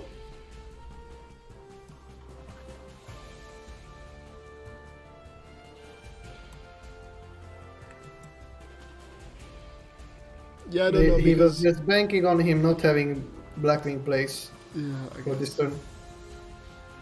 And because the tough call all the time is, you know, knowing that you have to play to win and not play not to lose. It's weird to say it like this, but it's really like here, for instance, he didn't use the effect because he was afraid of Blackbird Claws. But the question Francisco probably asked himself was, if I play around Blackbird Claws, can my opponent like just win out of it, or can I actually still win with this Necro Valley and everything? And my issue is that in this situation, if you don't get rid of Necro Valley, it's basically you draw CC or you lose. So the thing is with Blackbird Claws, he saw probably that there was no delay, so sure, he thinks it's a Blackbird Claws and it makes sense. But at the same time, if it's really a Blackbird Claws where you lose, if it's not a Blackbird Claws, are you really coming back? Not really. So it's always a tough call to make in these situations, but Necro Valley was just too hard here for Francisco. And he did have the Blackwing follow-up play, so Yeah. that's the end for Francisco here. Yep, and Going X-Ray 1 and not 2. stopping. So this is his 5th win in this war. Yep.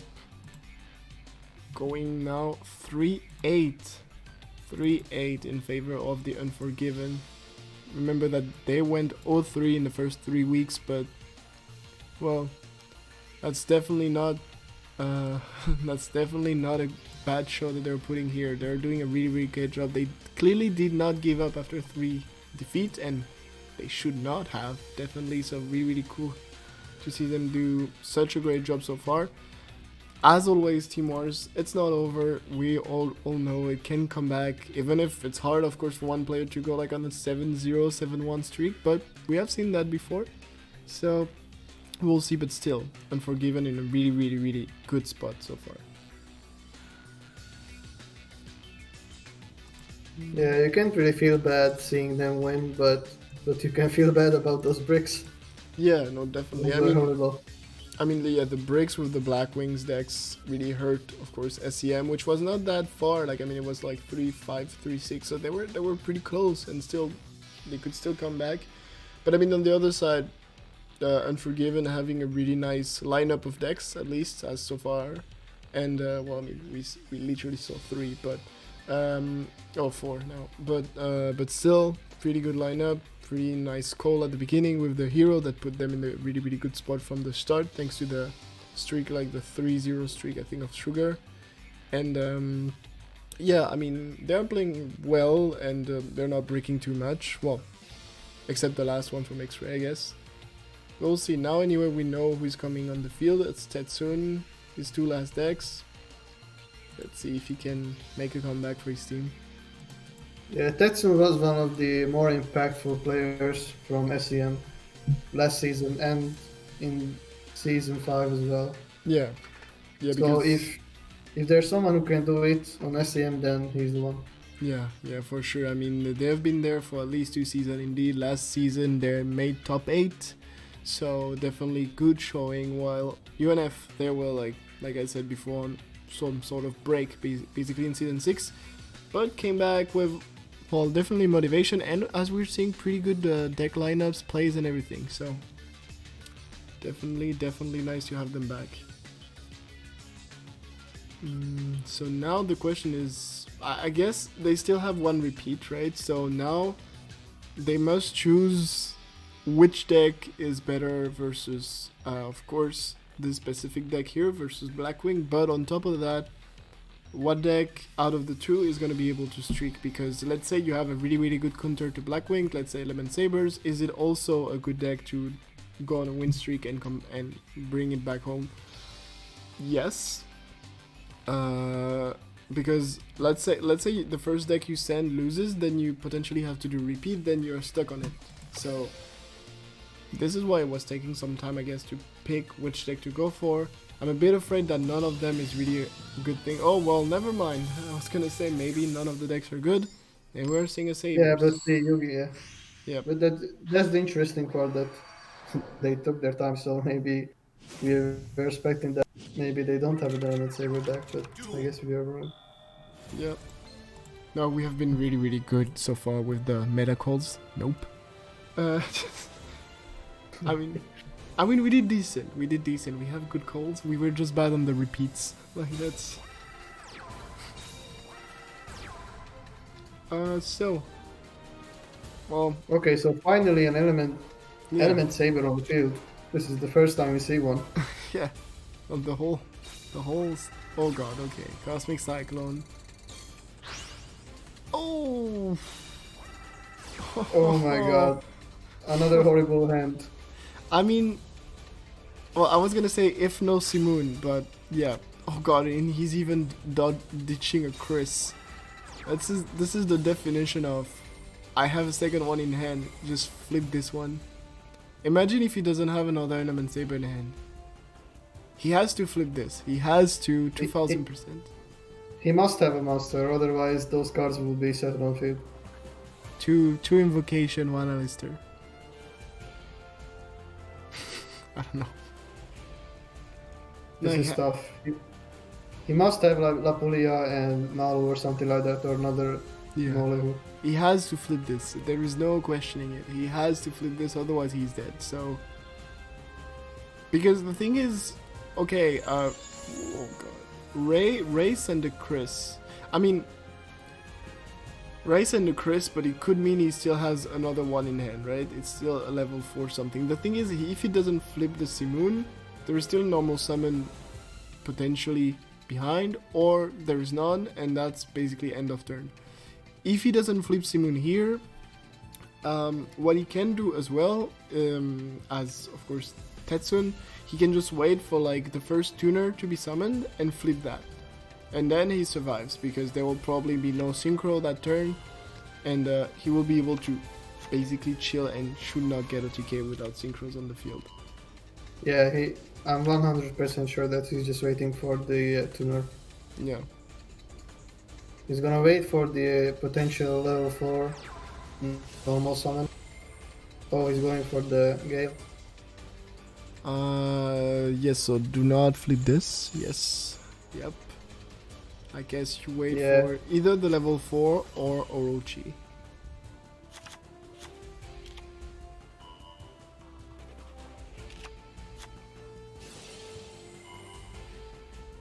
Yeah, of course. But this is still not OTK no matter what. He will survive a set.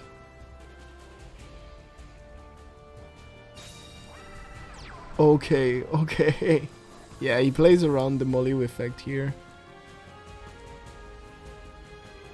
Makes sense. Molly is gonna have to flip probably the Simoon, I guess, or just you can now flip the second Gale, but doesn't change much. I think this is over. Like he said, a back row, that's most likely a Blackbird close, so Yeah. any potential comebacks on the following turn, denied. Yeah, definitely not. This is looking bad. Yeah, I'm calling it. It's over. Damn.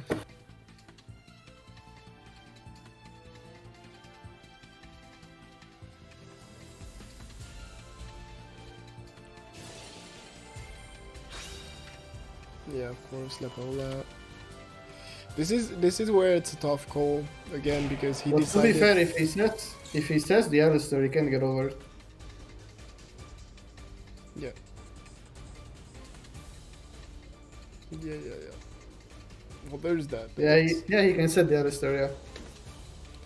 But then if he activates Alistair effect when flip face up, close. I mean, you would not, I guess, use the effect just Yeah. to survive. I Or mean, is- it's a bad situation no matter what you do. You're just Yeah, like Yeah, trying to survive, but Who? okay. So set card. Well, I think. So which one was stopped? The monster or the backer? I'm saying Alistair. I'm saying that's Alistair.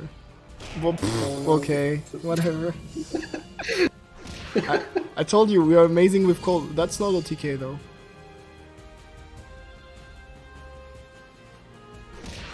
Okay, that's literally like, hey, you can G-draw whatever you want in your deck. I literally I do don't not care. care. Like, yeah, D-draw, my dude, go for it. God. I guess now you D-draw Alistair. And the set is Invocation, and you go Cosiris from hand, and you win. I only see. I like literally, like, if this is Invocation face down, I'm dead laughing. Hold on. I mean, it is possible. Yeah. Oh no, he sets a card. What? Wait. Oh, passes. So this is Alistair, I guess. Yeah, And that will be good enough to survive.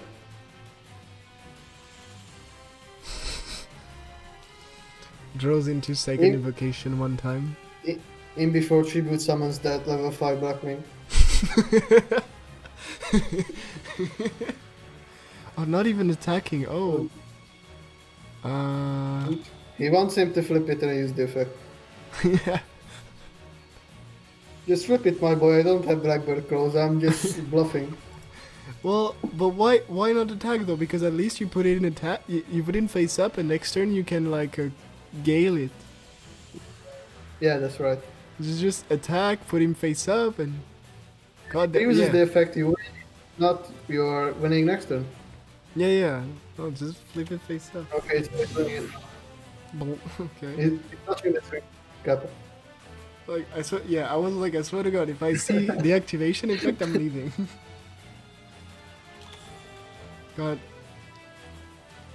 set second Alistair pass. Invocation from hand, well done. My God, that would be something.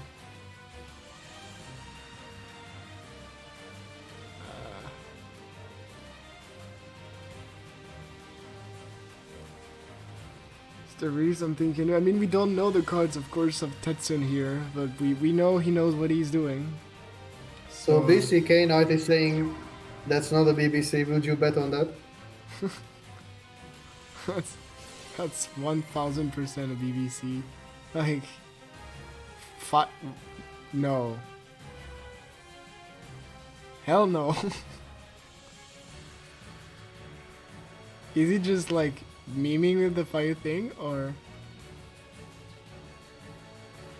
declares The fire? intimidation tactics. The intimidation tactics. You should surrender. I have Purgatrio, I swear. Yeah, it was literally intimidation tactic. Yeah. Oh my god. Okay, so Double here we magical go. unbar. I don't know. I'm And out of now ideas. activate the what's the name of the quick spell which lets you inflict piercing damage? And the hell is the other one? Is it another Alistair? Never No, mind. it's Molly. Ah. Yeah, okay. He was thinking about what if I summon Molly in attack? No, because Gale. What if? Yeah, there was no out. Oh god. Yeah, he needed that invocation from him desperately. Too concentrated current. Oh. Funny. But yeah, oh god. Okay. Yeah, tough. There. Again, with the bad hands, I mean, Tetsun open like no back row, no field spell, Molly Who invocation, like, and Yeah, just so many bad hands in this floor for SEM.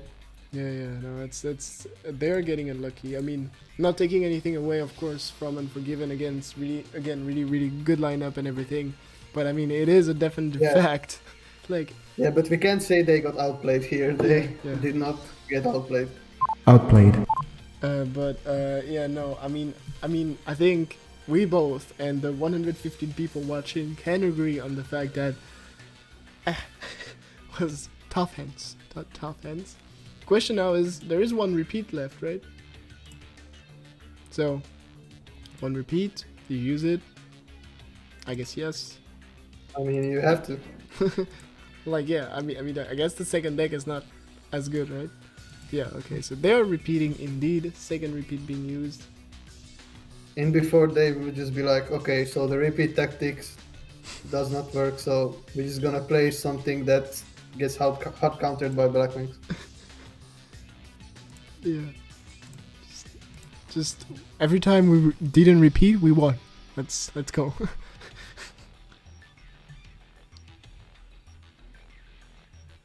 Yeah, okay.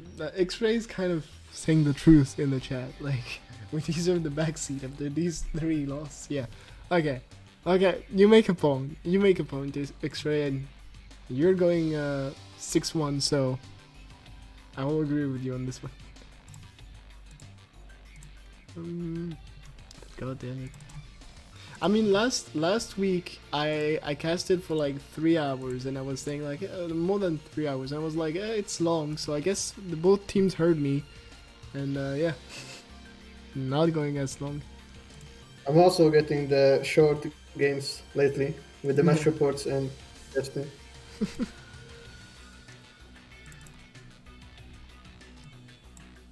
So now it's down to the last deck from Tetsun. And let's go. Is this gonna be... So it's simple. Either this is gonna be the last match, or Tetsun has to go 7-0 with Element Saber.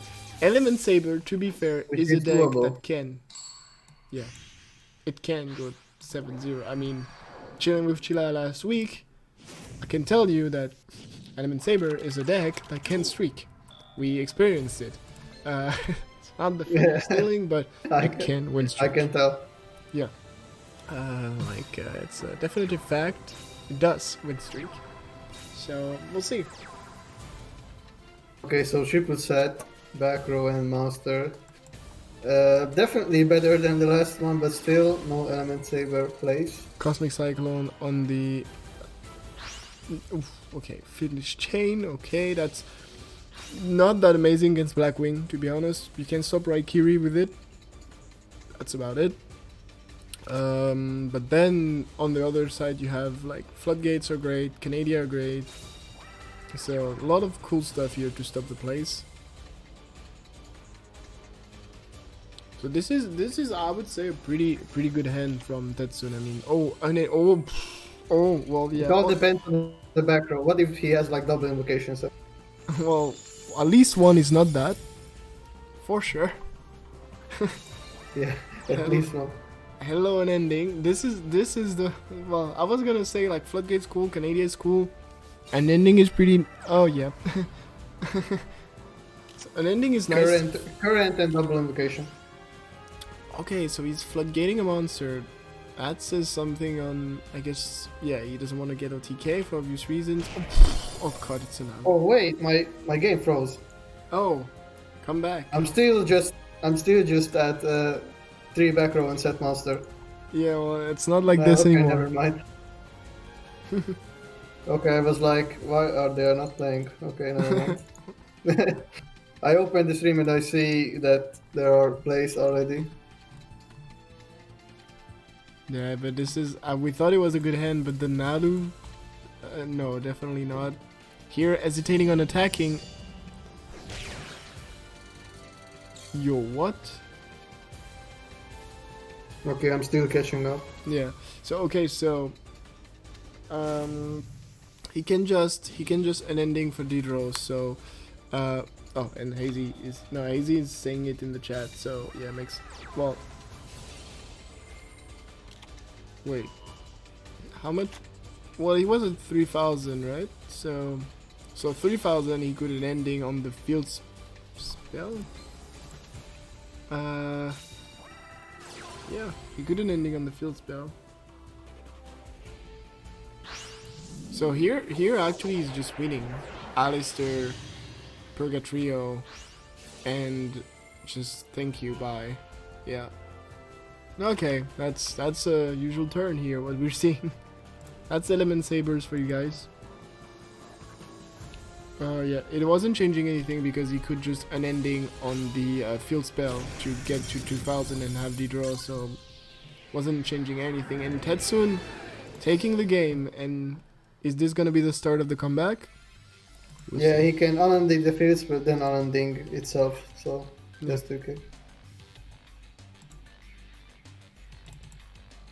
So 4-9, X-Ray is out now, and we are gonna wait on the next player. The problem is, Bro, I mean, I restarted the game and it's still frozen. What the fuck? well, I mean, at Okay, least now it's the next duel, so it's fine. You just, Okay, so just wait now. okay, so Tetsun is winning a game here. Now he only has to win 6 more. Yeah, I mean, it's basically getting to King games, right? Just win. Well, it's one more than King games. And getting King games is easy, so. Yeah, the problem is that the Unforgiven can still bring like 3 more players. Yeah, just like bring a DM and repeat once and you're good. Now, I mean, it's tough here because like there are still 6 decks available for Unforgiven, so they have to have at the very least 1 or 2 decks that are good Yeah, against and 2 elements. repeats. 2 repeats are still available. So Yeah. they can go with Dark Magician 4 times. Potential. I mean, 4 Black Rings didn't work for SEM, so Yeah. it's fair to assume that even 4 Dark Magicians can be worthless. Let's see. Yeah, that's the problem with sacky decks. Sometimes you sack, sometimes you get sacked. There's no really middle ground. But yeah, like here, I guess yeah, DM is by far the best call if you have any. So I would expect DMs, but we'll see. I mean, some people may say that the SSA Krishron is also a good deck, but I will still say that Dark Magician is a better one. Yeah, well, I mean, the problem with Dark Magician is if you go second and your opponent like considers turn 1, it's complicated. Or you need what we saw from X-Ray, you need the Dark Cavalry, otherwise you're in trouble. When SSA Crystron is slower, but indeed if you played well and you just basically play around the Cosiris concentrating current play, you should be good. And like basically playing around just means having only one monster in attack that you can like banish with SSA. Like, to be fair, X-Ray had the chance to win with Blackwings as well. If you go first and set up the Ancient Fairy play with a Necro Valley, your opponent can't go into Purgatrio. There's no way. They have to use the graveyard. Unless some random fire monster from him. So we are seeing Markham coming to the table, and he's gonna try to finish this match off for his team. Let's see if he can do it.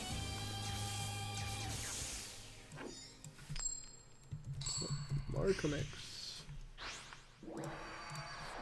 Let's see, so... Okay, yeah. so as I said, the SSA Christians, another deck that teams are considering a good counter.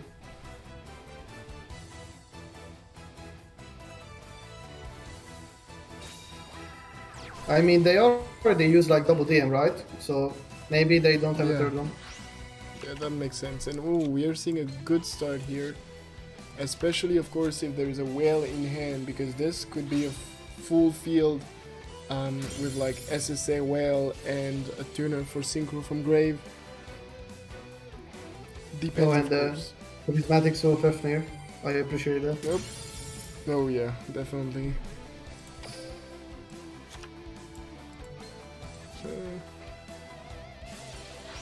So here, Okay, no so whale. Smiger effect. He has everything.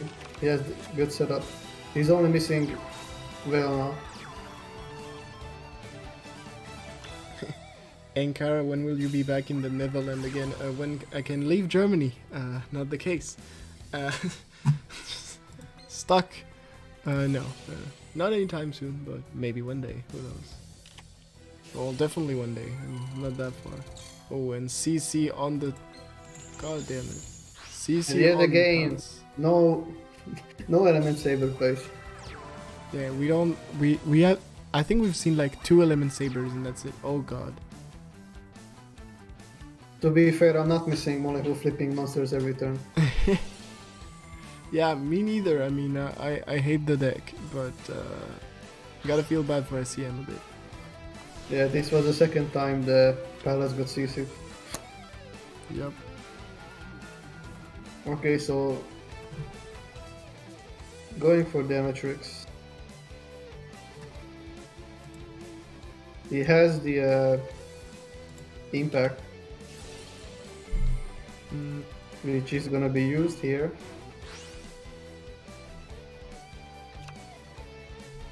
Level 4 Fable Synchro. Just kidding. Yeah, level 7, of course. Let's go. If he plays Black Rose, this is a Black Rose, just to wipe the field. If no Black Rose, this is Samurai. And yep. Oh, and the Fiendish Chain, the classic Yeah. Fiendish Chain on Black Rose. Yep. The classic indeed. No Cosmic Cyclone from him. Yeah, I mean, 2 Cosmic Cyclone in 10 cards would have been a lot, but yeah, could have. So now, I mean, it's far from being the end of the world, right? For Markham, he still has a lot of things to go with. He has the level 2 Prodigal, can get rid of the chained, or the chained Black Rose, or of the Yumi to go for a Synchro. Markham has to consider that if he's getting rid of the Black Rose on the field, it can be used for Purgatrio. Yep. See, that's something I would totally have forgotten. Would have been like, yeah, it's fine, just bye. But Tetson's Black Rose kind of clock here is if he can't use anything. Yeah, the problem is Okay, it's so the problem is getting it's a rid of the destruction. chain. So since you destroy Black Rose, you do not tribute it, well then this chain also gets destroyed. Okay, so let's not forget about that Black Rose in the graveyard. Yep. So can he go for something even bigger here? Because it's a Sulfafnir that destroyed the Black Rose, so meaning he still has the Braziodal effect, so with not like this, but okay, Floodgate, so he sends probably delays. See, we're getting to the level 4 Fable Synchro. Yeah, not happening, but here, I mean, pretty nicely done by Tetsun, just like played around everything, prevented the Black Rose, waited for the field to be clogged to Floodgate. So everything makes sense. Sadly, he's not drawing monsters, so that doesn't help. Yeah, imagine if he had Alistair here. GG. Yeah. I mean, Not to be today, I honest, the guess. field is still pretty meh, because here, well, you can go level 5, and I guess after you still have Sulfafnir effect, so you can still do stuff.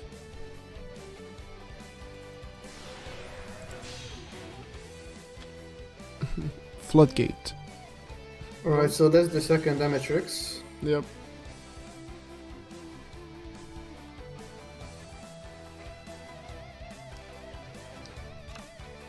Markham gotta be afraid of that Alistair. Mhm. He needs to set up some kind of protection to not lose to that. Yeah, at least, I guess, But I don't think he can do that actually. Can he? well, now he... No, now he just goes for TK. Is there really nothing? Oh god.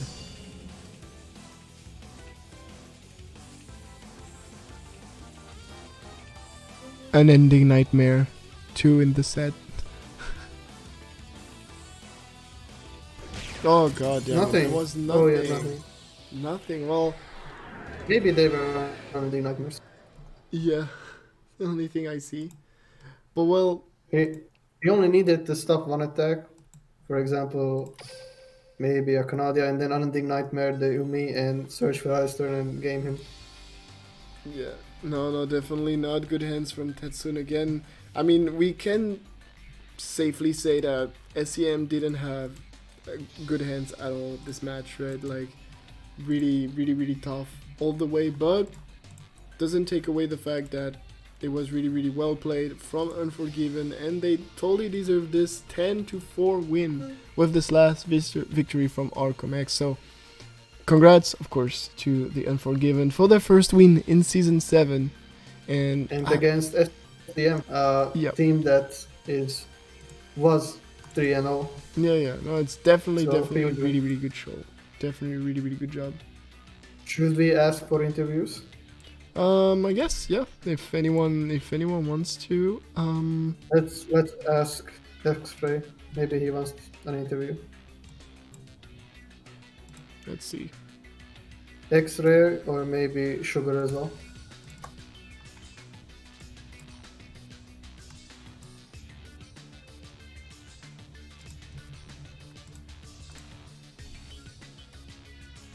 Okay, so X-Ray is gonna join us for an interview. Nice, perfect. Yeah, he also has access. We don't even need to move him because he's a streamer. Oh wow. Okay, you should just wait here for him. He's gonna be here in any second. Yep.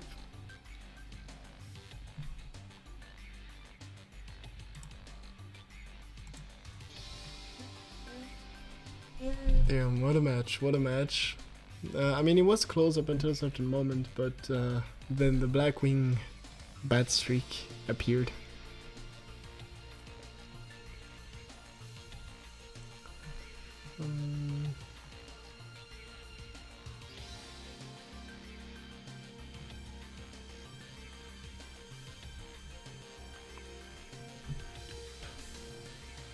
Thanks for joining. Thanks a lot, of course, to the more than 100 people who watched us for this whole match, which was not that long in the end. I mean, we had like a 2-hour long, basically 2-hour long match, which is pretty small, I guess, for Team Wars. We're cutting out a bit. Okay, so we have Oh. X-Ray in the booth. Okay, so X-Ray, how are you feeling now after that win? So it took like 3 tries before we finally got a win. Like the losses we had before the 3 weeks we played, they weren't even like, we didn't get completely destroyed. So like against Tier 0 it was like 9-10, the other one was like 8-10, the other was 9-10 as well. So getting this win is actually like, it was good. That's what I said to Aankara before the stream started, that you guys were actually like holding your own against these top tier teams. You were not like blown out in any of those games. So yeah, it was pretty like good to see you guys actually clapping some of the best teams, like one of the best teams in the league right now, SEM. I don't know if I haven't really checked the division we're in yet, but I believe we do have one of the hardest teams in the division right now. So we have to try extra hard to actually work something out there. But you know what they say. If you beat better teams, that only means that you're better and you're becoming better. Mm-hmm. So yeah, it's still early to give up. You guys, you only have 3 losses for now, so it's not over yet for you. And you also didn't get like blown out, so your RD is not bad. And now that you won 10-4, your RD is like even better now. So it's pretty good. It's a good first step. I actually when I played Black Wings, my phone was plugged in like in the charger, right? And I didn't brick a single time. Same with the Dark Magician. The moment I removed my charger, I started bricking. So. Okay, so I wanted to ask you some questions. So one of them is, why were you guys always so aggressive with the Cyclones on the back row instead of the Yumi in the Krishna? He didn't have his Umi up. Like I couldn't use the CC yet because he didn't have Umi up. And I knew that he didn't set his. When I saw him, he had added the impact, and he set one back row, and the SSA was the other one. I was like, there's no way that's the impact. So if I had hit that CC, which was the better play to be honest, I could have dealt with the Umi with the circle because I can just banish it. Like if he banished my circle with his CC, that would have been a problem. So what's better off hitting the unknown back row than waiting for him to use the we are not particularly talking about that play, but in the other games when Umi was already on the field, I think when someone targeted the Umi for a Krishna effect and CC wasn't changed. Yeah. I think there was another scenario like that. Yeah, but I mean, on this one though, it indeed makes sense. Banking on the second set not being the impact. Well, I'm so lost, dude. Like I'm really tired. I slept for like maybe 3 hours. That's fine, and I mean, no matter the plays, you guys still win 10-4 with like 6-2, 3-2 from you and Sugar. So really good performance indeed.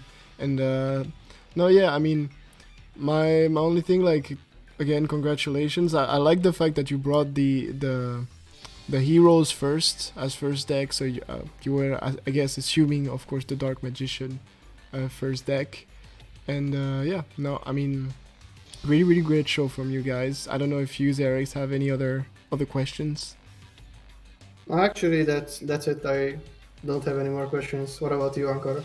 No, I'm good. I mean, I had the same as you, so all good, perfect. Well, thanks X-Ray, of course, for joining for this quick interview, and congrats again to you and your team for this really great victory, first victory of UNF in this season, and I sincerely hope not the last one. I want to see you guys keep performing, so good luck on the next few weeks. Oh yeah. Also coming back to the hero lead, it wasn't my ID. It was Sugar's ID. And I was like confused why he wanted to use heroes first, but I trusted him, so it's like I'll go in with heroes. I'm like, okay, sure, go ahead. And he went in. I was like, okay, cool. And now he's 3-2, I think. Yeah, 3-2. But yeah, thanks for having me here. It was a great Thanks for casting. Thanks to the other team. GG's. Yeah, hope no to see you problem. again. Thanks for the entertainment. That Yeah. was No problem. very entertaining match to watch. Yeah. So once again, congrats to you guys. I hope you can still clap moving forward in the following weeks. For So sure. yeah, I think we can wrap this up, Ankara. Yep. Any Yep. last words? No, I think I was Oh, yeah, and wondering thank you if there guys for was. watching. Yeah. Yeah, I was wondering if there was like any match that we can host, but like, so I will let you guys do it if there is any other ongoing Team Wars match. Might be at least one right now. Not really sure about that, but yeah, it was cool to cast this match, and of course, keep watching the other match that will be on this main channel or on the other channel all weekends. And yeah, was a blast to cast this as always, and see you guys next time. I think there is actually another game. Yeah, there's another game on Mumu's channel. So let me rate. Yeah. Let me rate him one time. So you can Well, say I'll go some back to words sleep, before so I'm gonna go, right? Yeah, perfect. See ya. Well, no, it's perfect. Hazy is rating it, so let's go. Rate is on. Okay. Thank you, Hazy. Thanks for watching. See you.